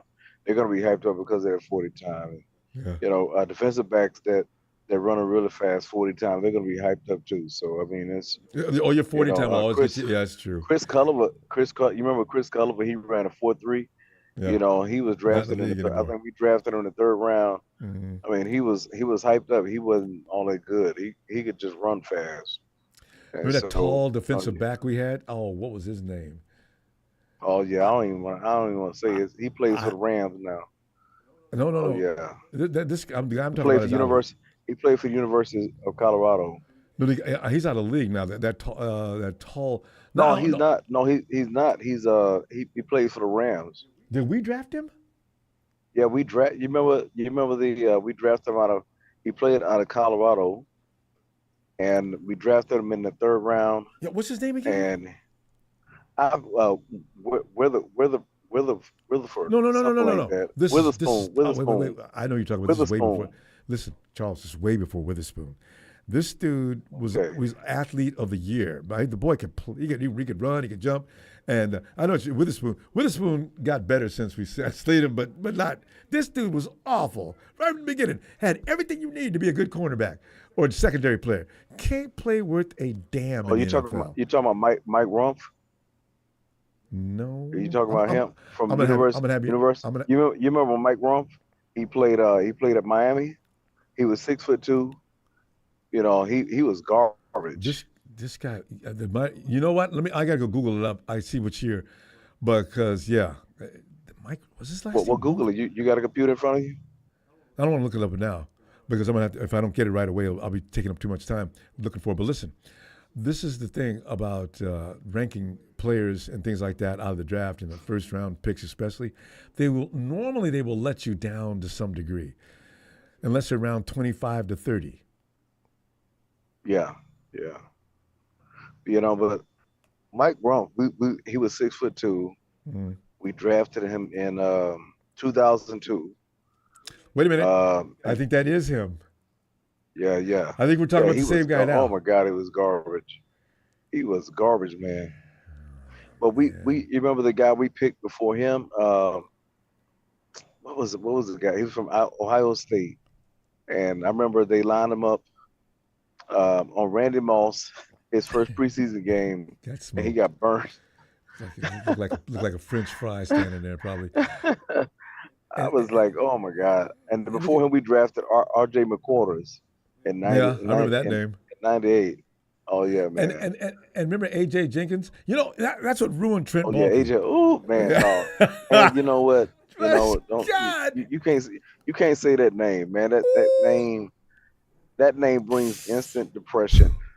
God. But these are those 1st round picks, and Balky didn't want to get a 1st round. I know pick he did that on purpose. Again. He did that on purpose, man. There were remember that the Eagles got that long wide receiver that turned into an absolute star. He was in the same draft, Trent. Oh, I know. God, man, Trent was, he was trash. He was trying to trash the 49ers organization. He was trying to get Colin Kaepernick out the league, and that's why he drafted A.J. Jenkins, man. I mean, when I saw that, he signed Scott Gregg as an offensive line, 6'8". He was done, but he signed him from the Buffalo Bills. Mm-hmm. When he signed him to play guard for I said, oh my God, Colin Kaepernick he's over. Trent did not know what he was doing. And also, Trent would have all them draft picks. He was considered the draft ninja, they call him. Right? Trent would go into the draft, got 15 and 20 picks. I said, what? Trent's got all them picks, and he's going to bring things back. Pick 3. Yeah. In the 3rd round, he's got to pick a running back. or he's got to pick somebody that's got an ACL injury. Oh my God. Oh yeah, yeah. Oh my God, that was so frustrating. I'm like, why would you pick somebody? Oh my God, I don't even want to talk about that. He was That's a just, scout in the first place. He had no business being appointed to the GM man. position. Scott And look at McCloughan what he was and the look at what GM. he has. He could pick. He could pick players out. And he has what has he done in Jacksonville? He's been there 2 or 3 years. And, Done nothing when in Jacksonville. he called Eric Armstead back over there and gave him a nice salary. Because, Trent picked him in the draft that year. That everybody else was saying, "What? Who is Eric Armstead?" Everybody was asking, "Who is Eric Armstead?" And he's climbing up on the ladder as predicted to go to the 40. No, he ain't. He did. Trent went and got him. I was sick. Went and got him, man. And everybody, I remember all the media, they was so mad. They were like, why did you pick him? He was like, why not? Why not pick him? He's why not pick him? He's 6'7", 300 pounds. But why not Charles, pick him? But you know what, Charles? When you think about Trent's first round picks defensively, Eric Armstead did eventually pan out not too bad. He just couldn't stay healthy. DeForest Buckner was Trent's pick, not bad. Jimmy Ward, also Trent again. He picked out pretty good defenders. He picked out also Kowalski T, who was good at one point and he slid down. But Trent could pick out Kowalski. What was his name? Kowalski T, who messed up that NFCCG. Oh, okay, got you. You remember Chris Borland? Oh yeah. Yeah, Chris Borland. Borland was my dude. Man, Borland was my dude, man. When he retired, oh my God, I couldn't believe it. Damn. Man, when he retired the next year, I said, "Are you?" I looked at that article. I was like, "Is this real?" I couldn't believe it. I thought somebody was making something up. Right? He just upped and said, "I want to do some other things with my life after football and to play the way I like to play. I don't think it's going to be healthy for me to continue." Chris! Oh, no. Wait. You'll be okay? We thought we had our own Zach Thomas, man. Man, the dude, even Willis said good things about him. He's just like a little bulldog. Yeah, man. Yeah. God, he would have 25 sacks. Oh, he got player that. Oh, Chris Borland could play. Ooh, and Chris Borland could number play. 50. Never forget him. I could not, man. I could not believe that, man. Because he had good sense to leave the game before he got killed. Damn it. But look, man, no pick will ever, be as traumatizing as the 49ers picking Solomon Thomas, man. Man, I knew just looking at his tape. I was like, man, he can't even bend and go and get around the edges, and then the marginal talent he was dealing with at USC, it was at Stanford. I said, man, he gonna be a bust. I said, I was so embarrassed. I was so embarrassed, man. It was his classmate. And I said, we already got him. Who's he going to play? He's not going to beat Eric Armstead out because Eric Armstead had already arrived. Oh, he's not going to beat Armstead out. Yeah. It's a redundant pick. There's all kind. I wanted to get CMC that year. People laughed at me. Ronbo, man, nobody picked no running back in the first round. Okay, now look, we finally got him over here, but we should have had him in the first place. So they're trying to make us sympathize with him playing so bad, talking about his sister has mental health problems. I'm like, what they got to do with you playing on the field? I know, and his sister wasn't having issues that first year. Anyway. I know. I'm like, man, I ain't got that. Like, hey, what? Your sister got mental health issues. I hope she getting the treatment she needs to get, but you still can't play. I know. Well, Charles, we got to go. We covered everything we're going to be able to cover. We're already over by a long way, but it's always fun talking to you. I'll remember that name out the door, Lenore. Charles, that's just evil, is what that is. All right, Charles, I'll see you Tuesday. All right. Okay. All right. I get in there early, man. All right, fam. All right. All right. Bye-bye. Yeah, getting in early. Everybody shows up. I love it. And the Big Show goes on to say, don't forget John Harbaugh. He'd be number 6. Jim 7. Kyle 8. Steven's right. Doug Peterson drafted Wentz, made him MVP almost before he blew his knee. You know what I like about the argument with Show? Show will not. You guys just give up because no matter what counterpoints you make, Show will be back. So Show, I'm going to treat you like I used to be. But me and my brother Kenny, we could argue from the morning when we got up till late night before we went to bed, and still peeking and open the door. And by the way, let me add this to that because you don't know what the hell you're talking about. Blah blah blah blah blah blah. Boom, close the door. 15 minutes later, man, don't wake me up with that BS, man, because you don't know what you're talking about. And as a matter of fact, if you come back in that room, I'm gonna have something waiting on your ass. I'll be there in a few minutes. You know, we be good. This is going all night until my mom came in and said, "If one of y'all open that door again, hey, is that 49er Brian? Come on, Brian."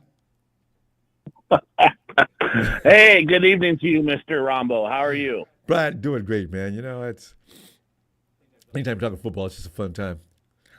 But Brian, you're the perfect guy to ask because we've already had guys.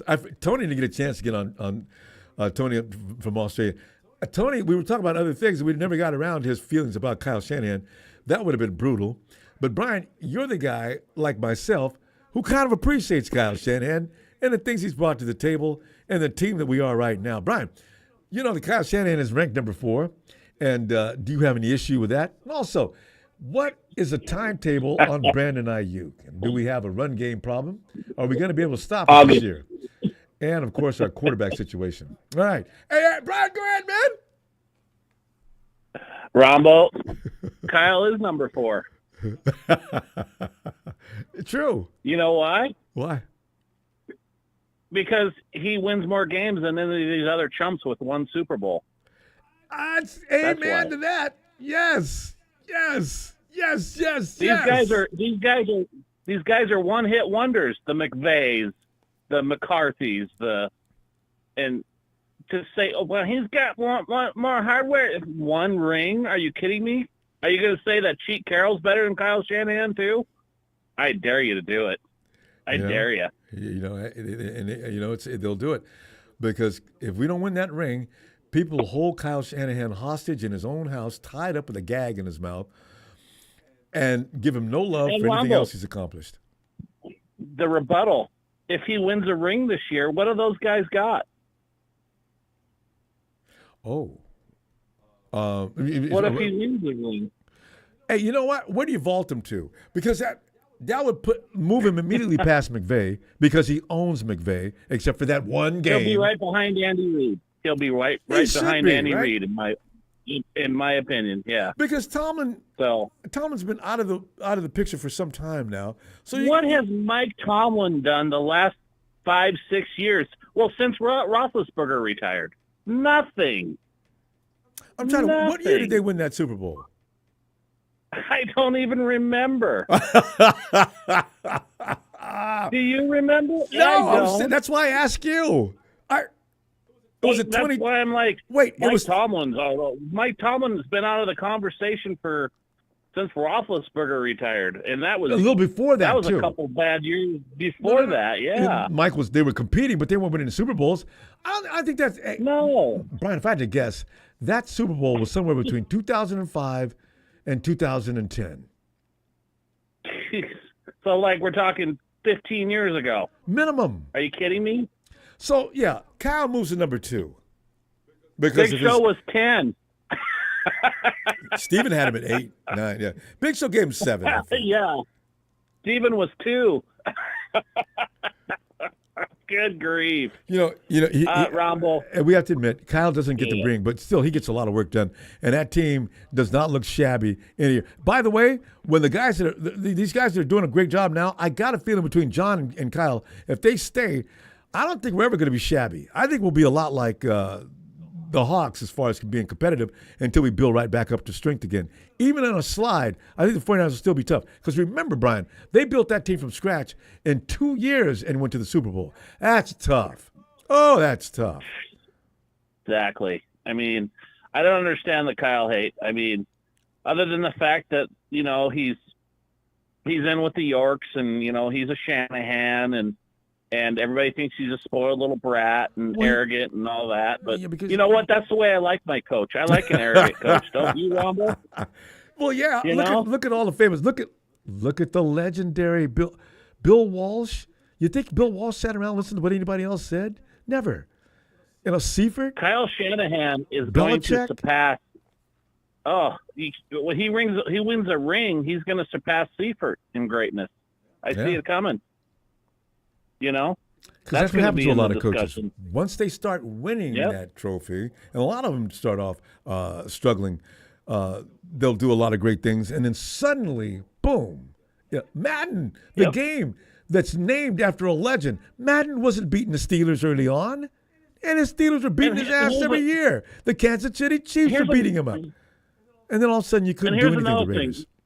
I know we say it all the time, but look how long it took Andy Reid to get where he's at. Yeah. You know? Andy Reid went through the Eagles, and he kept doing the same thing. You can't – Rome was not – I hate to use that cliche. Anyway, it takes a while sometimes. Yeah. You know, you got to get it done. And I don't know. If these guys want to go back to the days of Chip Kelly and Jim Tom Sula, hey, you know, whatever. I won't be watching it. No. I'll be a fan, but I won't be watching it. Oh, I don't want to be experimenting anymore with coaches. This guy gets it done. Let's just be patient. I Ronbo, be patient. Right, Ronbo. How long are you going to wait? Have you ever seen any other coach in the league that is a winning coach like Kyle that gets so much hate? I've never seen it. I'm trying to think. And Brian, you can take a step further than that. How many teams around the NFL are trying to copy and emulate Kyle Shanahan football? It's been going on for the last 5 or 6 years. Again, why do we lose? Why do we lose so many coaches every end of the year that were under Kyle?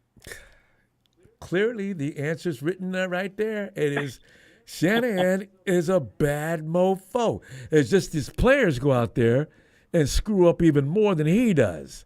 You know, and also the refs. Kansas City. Look what D'Amico's done, and Saleh, and oh my, yeah. I'm sorry to interrupt. Miami. You, sorry. Look at Mike. You know, Miami. Yeah, it's Green Bay. You know, Green Bay. Yeah. Everywhere a 49er coach is going, they're kicking ass. Yeah. And D'Amico's a freak. And you can't tell me that's because of Kyle Shanahan. Yeah, I'm not. You can't tell me that.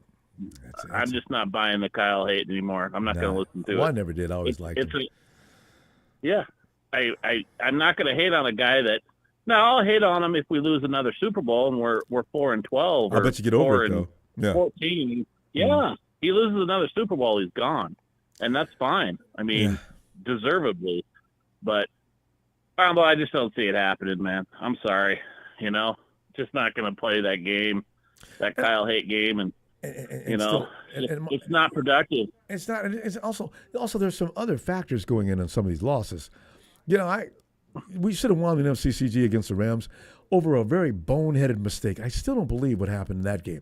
And you look at the 2 Super Bowls, and if you can hold a line back that had that was a doomsday frontline defense we had against the Chiefs in 2019, and the Chiefs didn't get called for holding all day long. And that play they called on George Kittle at the beginning of the game, extending his arm, that's been done everywhere. Oh, that was the bogus call. So, you know, and I know, but 49ers, you guys can always resort to the officials. Yeah, because you guys haven't went through it, all right? And you're not winning any games either, so, God. And we don't hold the whole game, so. No, and we should. Anyway, I really wish they would. I want to know if they're going to call it. Yeah. Well, I've always thought that BA was a bit of a drama queen because of what Debo and him have done. I mean, that seems to be the receiver thing now, is to be a bit of a diva when you're not getting paid what you want. At least 75 or 80% of them like that. Yeah, and so I know what the Niners are doing. They're just kicking back. The Niners are in the hot seat, not Brandon Ayuk. That's what Brandon needs to understand. The team will continue to function whether he's there or not. So yeah, I don't know how good it'll be. But Ronbo, hey, if he's pissy this year, just franchise his ass next year. That's what I'm saying. He doesn't report. He keeps losing money. I know. But hey, I don't want him around. And I'm saying too, if the Steelers come along come along and say, hey, we'll give you a couple first-round draft picks for your drama queen. Hey, great. Bye. Yeah. You know? You give me one But first I round don't pick see and give me that Pickett happening. and a second, and you got him.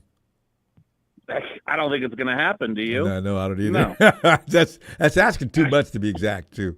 I think Brandon Ayuk just makes himself look bad the more and more a day goes by. They're all they're all going to ask for their money. It's always going to be an ugly process. I understand where he's coming from, but I don't appreciate it. But the thing is, I really wish that when they fight over $1 and $2 million, $4 million gap is a little crazy, and I think he went too far. If Brandon wants in excess of $30 million, he's already went over the board. Brandon, come on, man. Yeah, and there's no denying the connection that Purdy and Ayuk have. I mean, they need him. But he's got to realize that, hey, we can only pay you this much, and hey, we're a winning organization right now. Where else are you going to go and get in the playoffs and maybe another Super Bowl run, Brandon? And endorsements up the. I mean, think about what winning can do for you. And by the way, he's not the whole offense. A lot of these wide receivers are the offense. He's not. He's a part of a diverse machine that works really well. But you're part of it, but you're not the whole show. No, and hey, we never know. Pearsall and these other guys, they might step up. Yeah. So I'm not totally convinced that BA is worth that money that he wants. And I also think that Brandon just needs to realize, hey, if I should just take what they offer, which is probably like 25, 26 around there. Who knows? Around, that's what I'm hearing. And that's fair for what he's. And he can always ask for more later. That's what's BS about it. And they might call him in and say, we'll give you an extension. Don't get carried. You're not supposed to get 30 plus. You're not Jefferson, and you don't even play the same role as Jefferson. No, he doesn't. And yeah, I just don't think he wants to go be a Steeler or go play anywhere else either, So, yeah. And, Trent Williams wanting more money. Oh, my God. We should draft a left guy next year. This year. I was thinking about that. As soon as I read about that, see, this is what happens when you don't draft an offensive lineman. Have you seen him walk? He can barely walk sometimes. Williams? I love Trent. I love him, but he's getting old, man. And not only that, he's taking he takes off some time every year because of that too. Those injuries he gets, they last. And they might pull an Eric Armstead with him. You never know. Oh no, we got to get another left tackle first, though. We got to go, Brian. Let me see it Tuesday. All right, Ronbo. All right. I appreciate the platform. Yeah. Shout out to Michael and Nikita, Tony Wright, the whole crew. Ellis, I'm glad you called out that chump Ramilia. That was awesome. I love the way he left the sentence. He left the blank at the end of the sentence for us, everybody to fill in. Remember the silence at the end? I love the guys that just give you that look, and they don't say anything. Yeah. And the other guy's crapping his pants. And that's what Ramilia was doing. They just look you up and down and what? Those are the guys. That's the scariest guy. The guy who keeps talking is not a big deal. If he just looks at you and doesn't say anything, be careful here. Yep. You don't want to mess with that guy. Strike you like a cobra. All right, Brian. See you Tuesday. All right, Ronbo. Have a good night, man. You take care. You too. All right, Brian. All right. Bye-bye.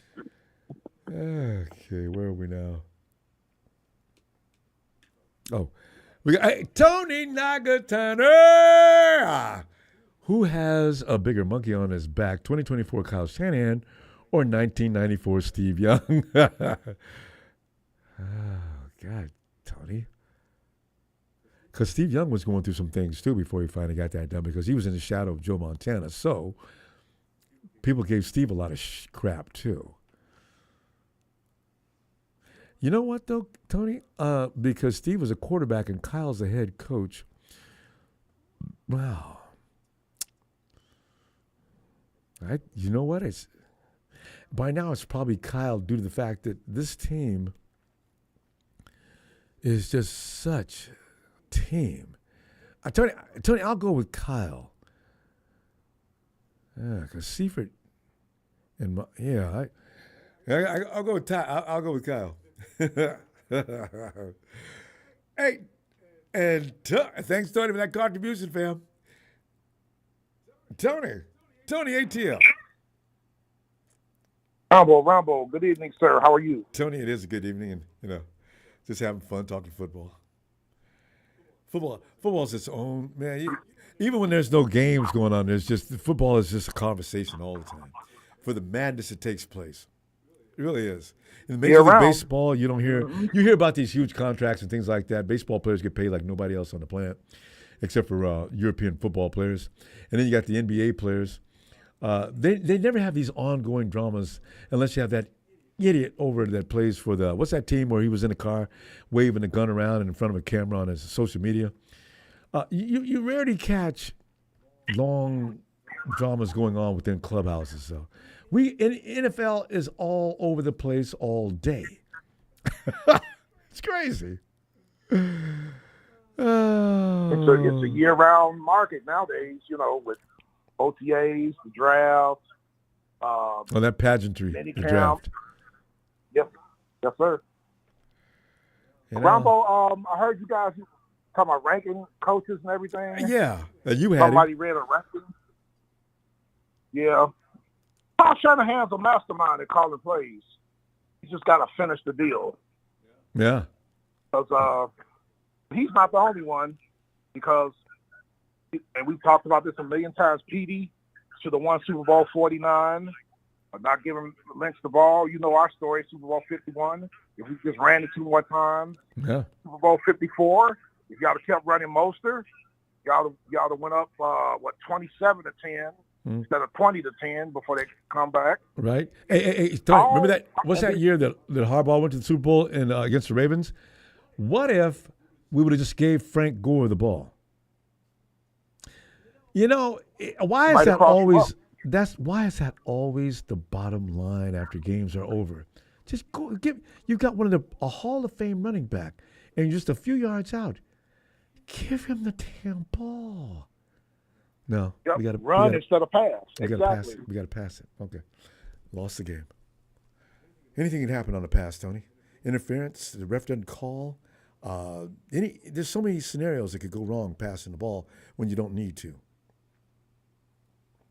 Well, the late, great Vince Lombardi once said, when you put the ball in the air, 4 things can happen, and 3 of them are bad. That's why he's Vince Lombardi. Yep. He knows. Yep. Man. But yeah, Ronbo, Cincinnati should have won their Super Bowl against the Rams. He stopped running Mixon. He had 74 yards. He was getting a rhythm, and then they went to start. Each of those games, if those teams had ran the ball, yeah. Seattle would have been back-to-back champions. We'd have had our first ring. Y'all would have won 2 rings, and the Bengals will have a trophy in their trophy case. Yeah, all these teams that lost their minds at the last second. Oh, that guy, that kid I was talking about, Memphis Grizzlies, Quaid person. Watch it, Robert. These are the kind of things. What was his name, too? The boy can play some ball, too.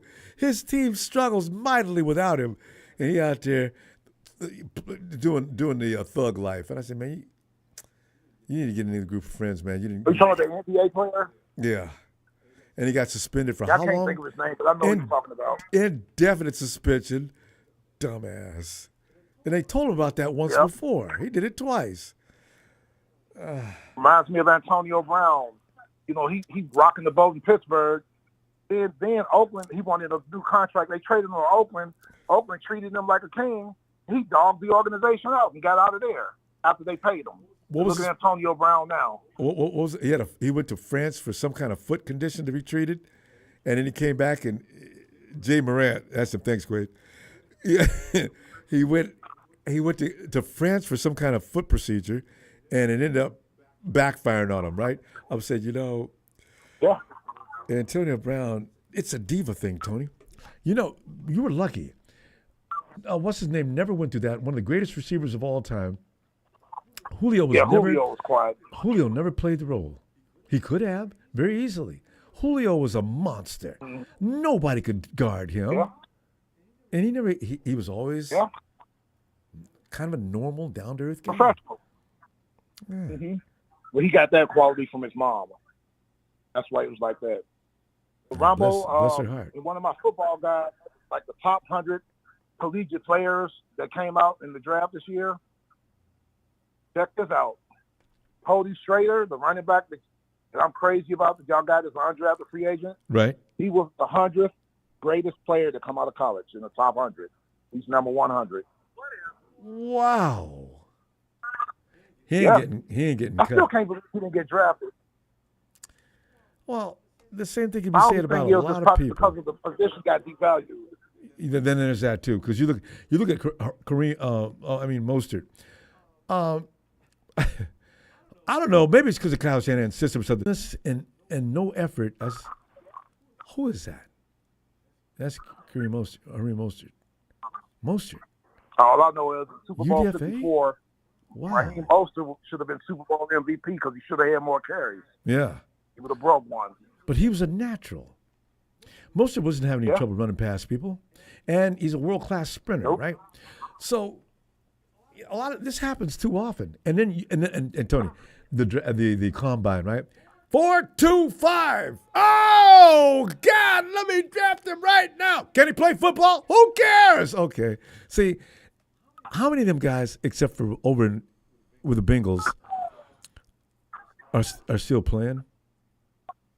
In the last John Ross. I heard John Ross just got signed by somebody too. I can't remember the team. I thought he I retired. don't think it was the Chiefs. He did retire, but he signed with Talked somebody him out of about last month. Yeah, and look at him. He ain't doing nothing, man. He had every chance in the world in Cincinnati with the Giants, and he couldn't. And do Joe anything. Burrow's damn good And quarterback. I Right? think the same thing is gonna happen with this Darrell Worthy kid. I know. Out of Texas. I know. Kansas. Watch, the same thing gonna happen with him because he can't take a hit. I was saying, how much does he weigh? 178. 5 minutes. I remember what you said about that. Mm-hmm. I want him to hit every time the ball is snapped when he comes off the line. I can just see now, coach coming out there, pick him up off the ground. Come on, get up. I'm gonna call your mom. You know, it's something else too. What's that? Oh, what's that guy? Hollywood Brown. Where'd Hollywood go? Yeah, they got him. Wait, He went to Hollywood's with KC. He went to KC. Oh, he went. I thought he was still in He there. was with Arizona. He was with Arizona. He went to KC now. See what they're doing, Tony? See what they're doing? Because they're tired of Mahomes holding back his arm. Yep. But these guys aren't Tyreek Hill. The referees got to start making calls more and watching that KC beat offensive line because they be holding like crazy. I would give anything for them to start calling. Patrick, I understand Patrick needs protection, but in the league, make sure that he doesn't get hurt. But you guys can't cheat other teams. Nope. Man, that's really worrisome. Believe it or not, I look for Miami to regress a little bit. I know they got too. talent, but just tells me that they're going to regress a little bit from last year. They're trying to stack the deck with all this speed and this and that. They lost one of their offensive linemen, Hunt. He signed Robert Hunt. He signed with Carolina, so they got to replace him. But and they lost Christian Wilkins, that star defensive tackle, as a free agent. He's with the Raiders now. So those guys are hard to replace.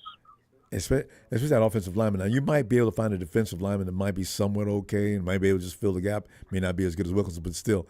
But that offensive lineman, that's how Patrick Mahomes got his brains beat out by Tom Brady 3 years back. Texas boy, he's in the chat. He said John Ross was signed by the Eagles. I don't know why. He ain't going to get no – he can't do nothing. Yeah, because they already got Devontae over. Boy, I talk about other teams. Yes, I do, Texas boy, but I talk about mine too. Because Devontae's over there. He's going to take snaps from who? Yeah, I know. Because you got Devontae, you got AJ. Yep. He's going to Zacchaeus, who used to be with us on. Yeah. He's going over there to be depth. Yeah, because you can have speed all you want, but if the quarterback can't get you the ball, you're just going to be running. Yeah. Just to run. And getting tired. You got to walk all the way back. Because all that speed takes you way downfield, and you got to hustle back to the line of scrimmage. Coaches hate that. If you don't hurry up and get back to the line of scrimmage, then I maybe need to let you sit down where you can rest for a while. So you have to have offensive and defensive lines to win in this league. It's the for trenches. starters. Damn right. I know we got quarterbacks and receivers and running backs. It all starts up front. How many times have you said that, Ronbo? It all starts up front. Every time. If you're not winning in the trenches, you're not winning that game. Nope. Yeah, exactly. So Dallas, y'all do have a nice offensive line, but your defensive line gets pushed around. And Dallas is going to be hurting because Dan Quinn, that's going to be a big loss for them. Bringing somebody else in their system, plus they lost players on the defensive side. I'm looking forward to having some laughter behind that. You see what Big Show says, Tony? $2,250,000 for John Ross, and saying he's standing out big time in OTAs. See, this is the thing. I got a guy standing out in OTAs too. I got to wait. Mm-hmm. Yeah, because Pearsall is just wearing people out. Everybody looks at him just going nuts. I said, you better wait, guys. Wait. And before you start throwing Ayuk in the garbage because you got Pearsall, better wait a minute. We'll see. Y'all situation intrigues me more than anything. I want to see how this Ayuk situation plays out. Is there going to be a sign and trade? Are they going to trade Debo? Because y'all drafted the kid Pearsall in the first round. Something's got to play out. I'm not going to say something's got to give because y'all might keep Ayuk and Debo. I just want to see how it plays out because it's very interesting. Mathematically, I don't know how they're going to keep both of them. If Brock wasn't getting paid next year, yeah, I could see keeping them both. But, man, that's not going to happen. I still don't See, I know Cincinnati, and I don't know, but I know Cincinnati's going to trade Higgins because Higgins is making noise. Unlike y'all situation, nobody's making noise. Higgins, I'm not reporting. I want my money. He's doing all that. They got to trade him. Yeah, they have to. You're not going to sign him. That's how you force a trade. Yeah. Right. They're not going to sign him and keep him. Plus, Jamar Chase gets paid next year. Yep. They already paid Joe Burrow. Yep. And that's picking it. And Higgins is being treated like a third-rate citizen, and that's why he's all PO'd.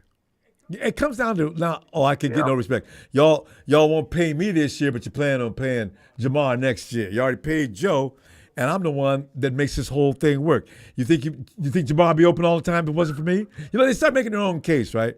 There's no T. There's no I in team. You know, that's the first thing people start running down, right? But T says, yeah, but there's T in team, and I need my money. And this is business, not personal. Yeah. Don't take it personal. It's business. So that's why you don't hear. That's what I love about your organizations. First class all the way. Well, you don't hear IU. He ain't dabbling and going to the media all the time. Yeah. Christian McCaffrey's not saying that. It came to him and restructured his deal. You don't hear Trent Williams or even Brock Purdy. You don't hear none of them walking to the media. Nobody does that. Fred didn't do it. Right. George said a little bit, but it was a tongue-in-cheek type of humor. But Debo and Ayuk, and again, that position, it sort of like breeds that kind of behavior. They really do. Receivers have another kind of mindset than anybody else on the field. And look in Dallas, that carnival, that circus. Parsons running his mouth. I told you how I feel about him, how he pays no dues. Dude, you only been in the league 2 years. You ain't no 10-year vet. Shut your mouth and play. Even CD's not making any noise. CD's not making. It's funny. Right. CD's not saying anything. I mean, nothing. Right. They said all they could say anyway. Well, Ronbo, you haven't given me a Jerry Jones impression in a long time. Jerry Jones. Got anything for me? Well, I feel like if these boys want to continue to play football for the Dallas Cowboys, they should just take an offer to continue the privilege of being a Dallas Cowboy. Now, I know I have plenty of money, and they do play good football, but we have to win as a family. Now, I've had them over my house, had parties. I supplied all the beverage. I had some of the finest ladies I had some people come over and entertain them. You know, Jerry Jones reminds me of a straight-up pimp. You know, he really does. Yes, sir. Yes, sir. You know, A suit with his cowboy boots. I know, right? Hey, but tell you, hey, Yes, let me see you Tuesday. I just realized we're talking here and going on and on. Let me see you Tuesday. Yes, sir. All right, always appreciate you. Yeah, mandatory mini camps are getting ready to start this week. Ours start on Tuesday, and I'll get with you. I'm gonna look to see who you guys drafted. See if I can find some of those other players in the top 100. But Cody Schrader was the number 100 ranked player coming out from college. That's a good find. I didn't know anything about it. That's special. You know how many college players just Yes, been? sir. Wow. Got the production. We'll see what happens. I think Jordan Mason's in trouble. I hope not. We'll see. Trade Elijah Mitchell. Yeah, because Mitchell can't stay on the field. At least Jordan can play. I don't know. Kyle likes Elijah Mitchell a lot. So we'll see. We'll see. All right, sir. I'll see you Tuesday. Looking forward to it. Take care. Night, Tony. Because I thought we were done here because usually Tony wraps it up. I say all of a sudden I see Tony Nagatani from the blue waters of the paradise known as Hawaii. Tony, aloha. Aloha, Ronbo. How are you? Happy Sunday. Happy Sunday. Tony, you there's something going on with your sound here. It doesn't sound as clear and crisp as usual. You sound like you're in a distance. How about that, Ronbo? Can you hear me now? A little more fidelity. Yeah, okay. Tony! Okay, a little better. No, now How a lot you doing? better. What's up? Tony, we're talking about the fact that Kyle Shanahan, who was always a polarizing figure amongst the Niner Empire, he's ranked as top 4, and some people think it's justified and others don't. And they're also looking at the IU situation as it's going to continue to fester. And in fact, for God knows how long, I wonder if you have a timetable that you think that'll stop. And then our run game is something that's worrisome. And then you look at our quarterback situation. Tony, do you believe if anything happens to Brock, we'll be okay? Oh, gosh. Loaded questions all the way around. I know. First of all, Kyle Shanahan, I have a hard time putting Kyle Shanahan, given his whole career. Well, I think he might be in the top 5. I definitely have Andy Reid and John Harbaugh ahead of him. I think you can make good arguments for Mike Tomlin as well. I think 4 sounds about right. And I realize he hasn't won a Super Bowl. He has won a lot of games in the regular season, but that final thing is eluding important. him. Yes. Yeah, and the thing about Kyle, which he gets a lot of credit for, but we aren't talking about it, is he's good at coaching coaches as well. He's true. good at building staffs, and a lot of his coordinators, and position coaches have gone on to become head coaches on their own. And he's definitely currently the most influential offensive mind in the NFL. No doubt. Even more so than Andy Reid. Which is cool. But that being said, I think he has some late game tactical problems that he continues to he blows leads in big games. He doesn't run the ball enough when he should be running the ball. Those sorts of things. But he's almost every other team in the NFL would trade their head coach for him. I think with the exception of the Chiefs and the Ravens and probably the Steelers. And the Rams, but that's fine. The Rams don't want that, don't want Kyle Shanahan anyway, which is fine. But this is a year that it's put up or shut up time with this roster. So, and as you were alluding to with Brandon Ayuk, Ronbo, I think it's going to be a bit, and I hope I'm wrong. I think Ayuk's going to.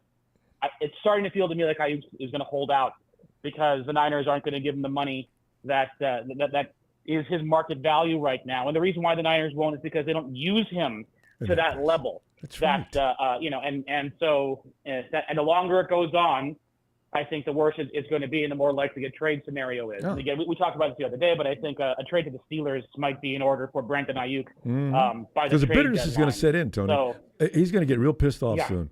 Yep.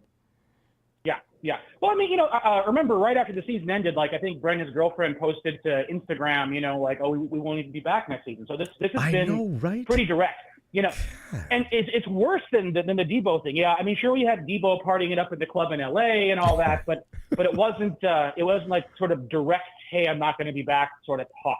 And, that kind of is what it is. And really, the moment that Amon-Ra St. Brown signed that deal in Detroit, Parag should have called and said, like, all right, we're doing this now. But, they never think that way. Yeah, never, ever do. It's super duper frustrating. So talking about the running game, Ronbo, that's the one place the 49ers that I'm not concerned about, because the running back room is stocked with talent, and Kyle Shanahan has proven that he can run the ball with Matt Breida. He can run the ball with Raheem Mostert. He can run the ball with Elijah Mitchell. He can run the ball with Christian McCaffrey. And Mason, he's got to stop. If you give him a chance. Yeah. He could run the ball with his mid-tier offensive line and scheme things up. So I don't think they're going to have a problem running the football this season. And previous caller, by the way, too, I'm excited to see Tony, you know what? Cody Schrader. Yeah. The one thing I want you to do, I'm talking defensively. I agree. The offensive, us running the ball is no problem. Are we going to be able to stop the run? That was an embarrassment last year, and I don't want to see it again. I was thinking, do you think the people we picked up are going to be efficient? Do you think we're not going to be in the lower tier half of the league as far as defending against the run? So it's TBD. Etor Gross-Matos and Malik Collins, I believe, as you said, from the Texans. I mean, those feel to me to be like sort of stopgap measures. I want to see how well Kalia Davis plays. I know there was a good amount of hype when he came out, and this would be the year he has to put up or shut up. I'm just worried about not having enough beef up the middle, and that's what it comes down to. The edge defenders are going to be fine. Like they're going to be able to stop the outside stuff, okay? But it's the inside runs that I'm most worried about, especially because the defensive philosophy with the defensive line has been, since Kyle came on the team, is that they defend the run on the way to the pass, which is modern NFL football. But when you have DeForest Buckner and Eric Armstead as your inside guys, you can do that, right? I don't know if we can do that now, because just I'm not sure if that talent is there. But the other side of that coin is the Niners got to put up more points then, and make sure the other teams are not in running situations where they're going to be trying to be in clock killer mode. And if you look at the other side of the ball, offensive line aside, the offense is loaded. They need to be putting up points, though, because if we can put up points, get those 2-score leads on teams, what do we say? If the Niners go up 2 scores, forget about it, right? Yeah. Unless you're Patrick Mahomes, in which case, that's a different thing altogether. Forgot about that. I always try to forget about that. Yeah, because you're right. DeForest Buckner and Eric Armstead were athletic. They were long. They were tailor-made for what Chris Kosturek likes to do. Yep. So true. Yep. 2 great Trent Baalke picks, which is kind of saying something. He could pick out defenders, but don't ask him to pick out an offensive player. No, Baalke could pick guys who block and tackle. He picked Trent Brown, right? I mean, yes. Guys who could block and tackle. Baalke had that eye, but not skill position players, Anthony not Davis, receivers, not running back. But the other problem with Baalke was that he had that gruff personality that didn't mesh with Harbaugh. I think, if those 2 guys, I think just came head to head too much. And that ultimately, unfortunately, Jed picked Baalke, and the rest is history, Painful history. Yes. Yeah. God, that was such a good team. McLuhan had already built the monster. And all Harbaugh had to do was come in and cross the T's and dot the I's, and he did. And what did we do? Trent Baalke can't behave. That's exactly right. It's going to be interesting to see, how Harbaugh does as the head coach of LA's #1 team, the Chargers, this year. That's going to be pretty Tony, cool. Can I repeat that again? LA's what? It's LA's number one team, the Chargers, the most popular franchise that's based in Los Angeles for NFL football is without a doubt the Chargers. You know, like people actually, Chargers fans go to Chargers games. Yeah. It's pretty cool. You know, unlike like every single Rams game I went to, you know, when I was living in Los Angeles, every single one. It was a stadium takeover by the other team, right? You know, Eagles games, 49ers games, you know, I mean, it was always, you go to the LA Memorial Coliseum and it was a sea of 49ers jerseys. You know, I remember one time we were chanting defense, and Aaron Donald got so mad because he knows there's no LA fan base because LA is a transient town. All of the Rams fans live in St. Louis. That's all there is to it. And they'd fly in for the games, the few they can afford that weekend off. God, that's true. But they left St. Louis. I know. God. They did, you know. But and I'm sure their owner is making a whole lot more money by that Hollywood Park casino and all that sort of stuff. Oh, yeah. Hey, but, Tony, you probably know. You may know about it, too. Didn't the NFL sort of pressure? Because LA's like, what, number 2 or 3 largest market available. Yeah. And they were trying to understand why the Rams couldn't see fit to come back to LA and they should have left in the first place. So they built that multi-billion-dollar facility. So, you know. Yeah. Well, I mean, the Rams were playing games up in Anaheim with dudes shoving watermelons on their heads, and then they left to go to St. Louis. You know, like it's a pretty sorry state, to be honest with you. So yeah. No. LA has more Eagles fans, more Steelers fans, more 49ers fans, more Giants fans Raiders than they do fans. Rams fans. Like, oh, yeah. You go to any sports bar in Los Angeles. I've never seen a Rams sports bar in Los Angeles. It's all other teams. Hey, Rudy, you lied to me. You know what? And that's the other thing. When's the last? I always love to ask the Rams. We're wearing those brand new shiny jerseys all the time. You know, guys, a lot of us understand the fact that Rams just came back, but it's been a few years now. Why is that? There's a tag hanging off the end of that thing. What, are you going to take it back afterward or what? You know? All of a sudden you're a Rams fan because they made it to the playoffs. They're worse than the Hawks fans. Yeah. Well, I mean, the Hawks have been in Seattle since their inception. You know, they didn't go anywhere. That's true, right? Tony. You know, I mean, but the thing is, they didn't get popular until Russell Wilson came in what year? They were somewhat popular, but not like they were after Russell Wilson and company took over. And that's why I used to always ask those guys. Now, I've been a Hawks fan ever since what 1990. You guys, you got a throwback jersey? What are you talking? Throwback jersey? No, I don't have a throwback jersey. I got stop my Rick lying! Meyer jersey, Ronbo. I got my Rick Meyer jersey. I got my gosh, who was that? Who? Holmgren did well for that team with Sean Alexander. Yeah. You know, like they made the Super Bowl. You know, which was something. Holmgren really did good things with that team. When they're in the AFC though, right? That was right when they were still in the AFC. That's right. That was before the realignment. Man. Yeah. That was before we could hate him. That was. you know. I mean, that's what I've said. After they became the Seattle Seahawks NFC West, all of a sudden here come these people crawling out of the woodwork who knew nothing about him. And we used to accuse some of the Oakland Raider fans of crawling over there to be Hawks fans, you know, and vice versa. Clowns, man, you guys aren't fans. I don't want to talk football with you. You're a fake. Yeah. So. They can build a stadium, though. I will say that. And Hawks fans, certainly more enthusiastic and plentiful than Rams fans. You know, and true. They're serious. They tend to know their football better too. Yeah, they don't get stadium takeovers either. Seattle Seahawks, I don't know how they do it, but they do dominate as far as attendance. So. Yeah. They. Like those, I mean, yes, they're all recent, you know, with those ugly colors and everything. But ain't it the truth? They actually show too? up and pay the money. Blue and all green. those colors are ugly. Oh, sorry, it's not blue; it's purple. Well, is that better? I don't think so. Ew. No, I like their throwbacks way more than their actual jerseys. You know, like the classic early '90s.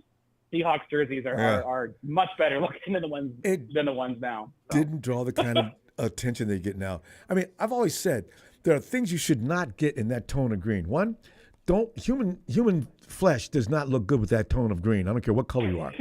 I would never drive around with my car that tone of green. Okay, if any room in my house is painted that color, it's getting changed immediately. That is disgusting. Yeah.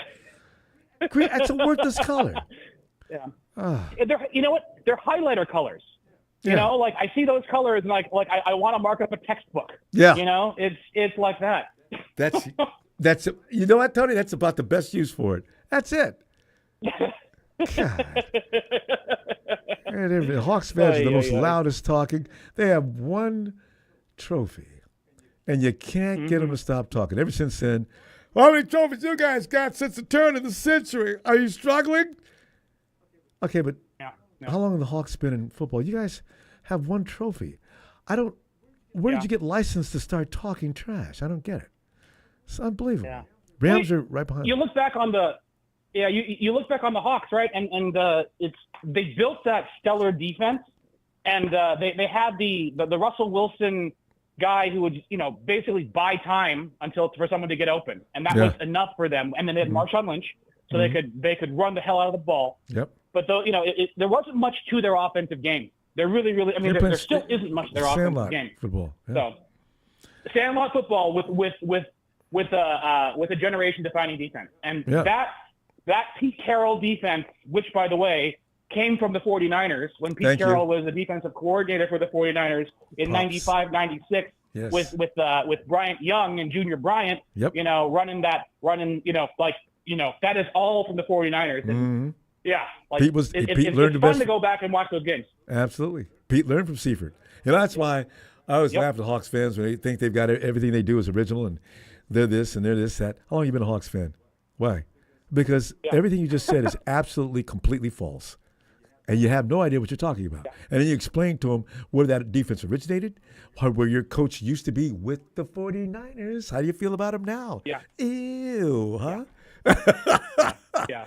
It's such clowns. Yeah. And the thing about Pete Carroll, I mean, he's a great defensive coach. He's such a good he's a great coach, but he's a horrible human being, I tell you. And the reason why, look up and see what he let his players do when he was the head coach at USC. I mean, they were violating NCAA rules and paying the players, first of all, but all colleges kind of did that back in the day before that. But Pete Carroll kind of covered up some reprehensible things that his players did when he was the head coach at USC. So he seems that type, but that's unfortunately. But he's a hell of a defensive coach, hell of a motivator. And he looks like such issues. He does seem like such a nice guy. But those are the guys too, especially in college football. Some of the coaches are just really dirt trash because their only bottom line is winning. And I can imagine what reprehensible things they're talking about too. The player comes in, Coach, man, I got a lot of problems coming up with trouble. Let's put it this way, Ronbo. Matt's Mark Sanchez's nickname was the Dirty Sanchez. There's a reason. There's a reason for that. Anyway, look it up. I can't wait. I'm going to go check that out. Mr. Butt Fumble himself used to be a bad guy even before he got to the NFL. Okay. Yeah. Anyway. Yeah. Well, Tony, we're going to go. Hey, Tony, always a pleasure to talk to you. You know this. I'll be back Tuesday if you got some time. I'll do my best, Ron, but always great to talk to you. Aloha. Aloha, Tony. Wow, we still got callers. Huh? Hey, Jalen. How you doing tonight, Ronbo? Jalen. Production. Pat. It's funny. I was wondering. This is Jalen's topic tonight. Watching that the coach that you love is ranked at number 4. I don't like this man, Ronbo. And also, at Brandon Ayuk, can you give a ballpark figure as to when, or should I say a ballpark time and when this drama will end? And can we stop the run coming up in 2024? No. And let me go ahead. How do you feel and about the quarterbacks? These three topics. Okay. You said quarterback? Yeah, I was saying, now, with the quarterbacks, nobody talks about Josh and the other fella as our backup quarterbacks. And, if anybody should be worried about the quarterback starter, it should be us. How many dramatic exits have we had because of losing the starting quarterback? All right, go ahead. Well, for one, Ronbo, Kyle Shanahan is not a top 5 quarterback in the NFL. Now we talking head coaches. I mean, Ronbo, most of the guys that are literally third and second year coaches. So I mean, are we really gonna say Mike McDaniel's better than Kyle? Are we really gonna say DeMeco's better than Kyle? And they've been there 2 years? Come on, Ronbo. Yeah, that's not really fair. Actually, their There's only so many guys that can really put above Kyle because they've been there longer. So no, you're right. I mean, actually, they weren't on the list. Yeah, so I They're mean, just Kyle's disciples.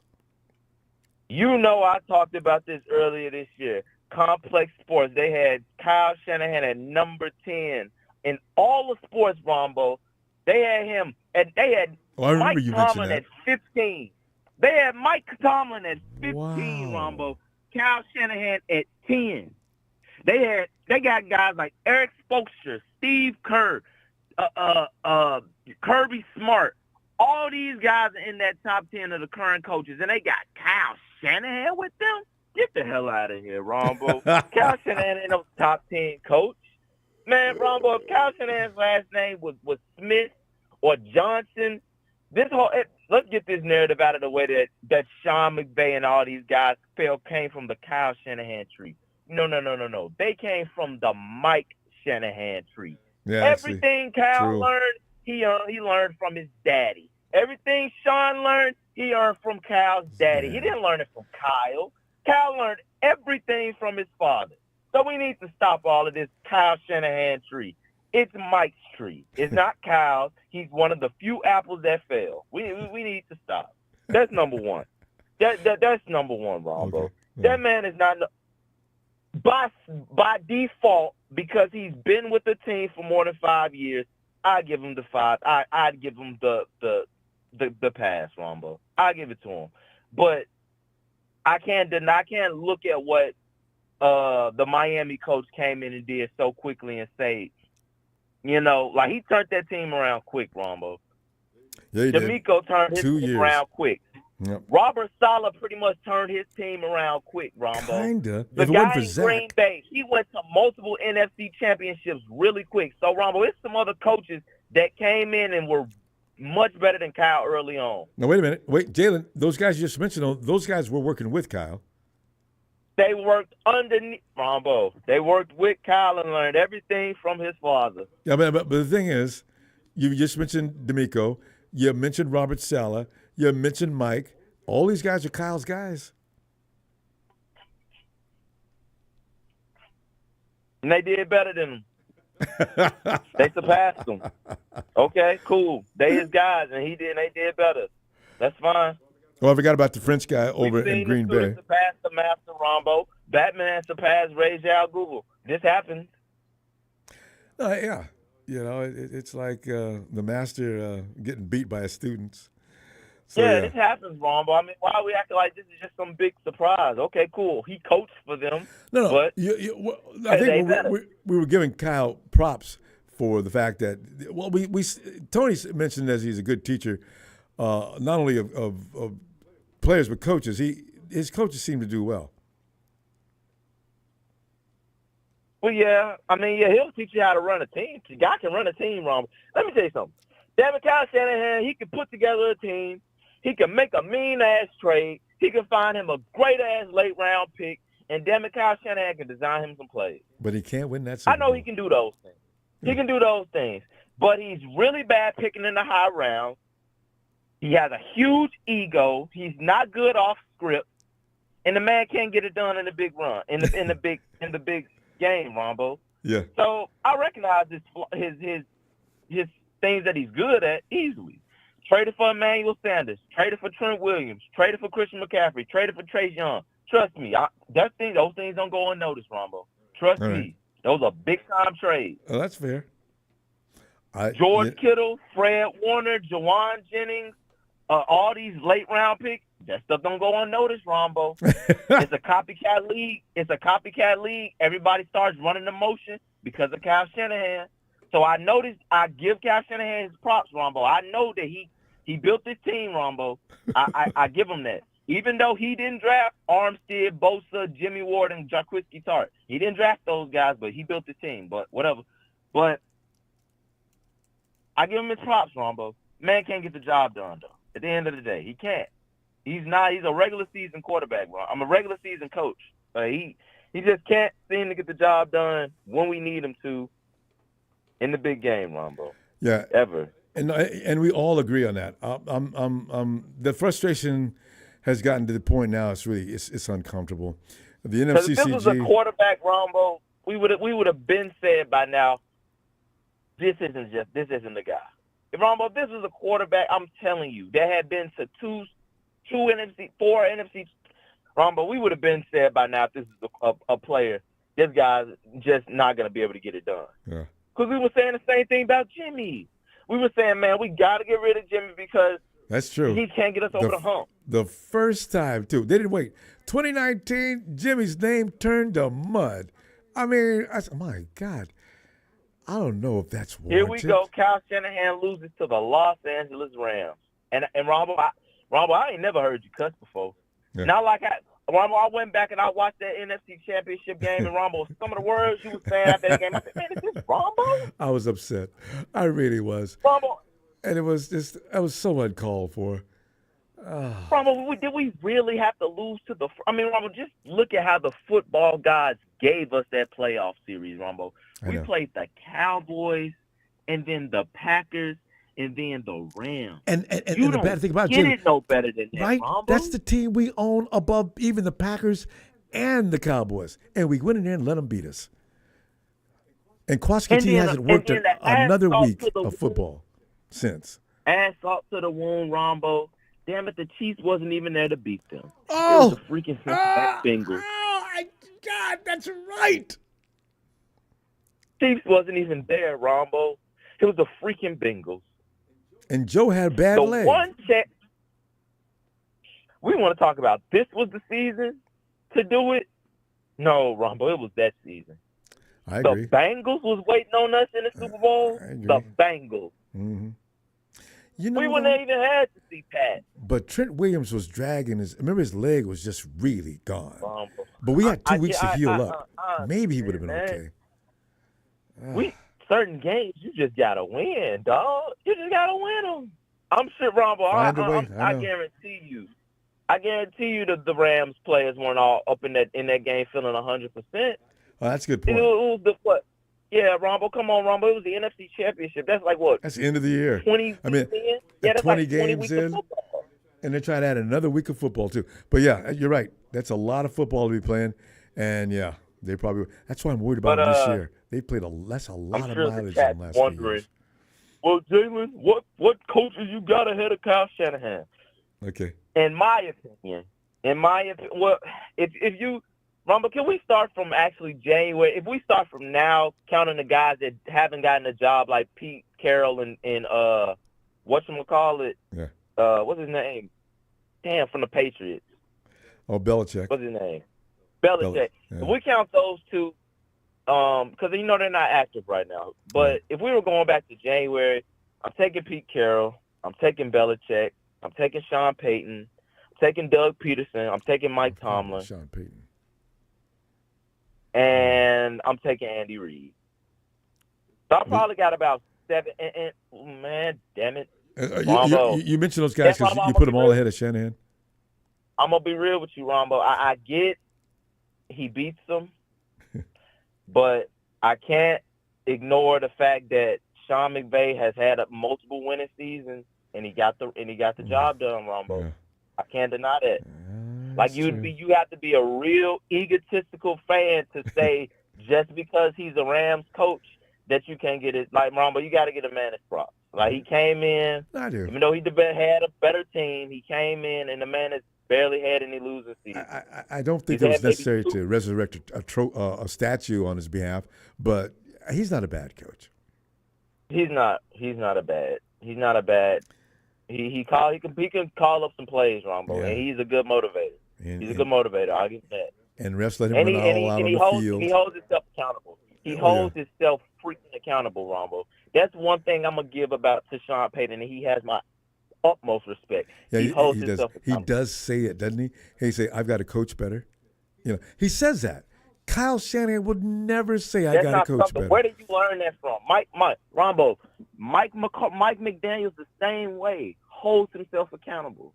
D'Amico Ryan holds himself accountable. They didn't learn that from Kyle. They didn't learn that from true. Kyle. Certain things you just have to have naturally, Ronbo. You know? He's never said, I've got to coach better.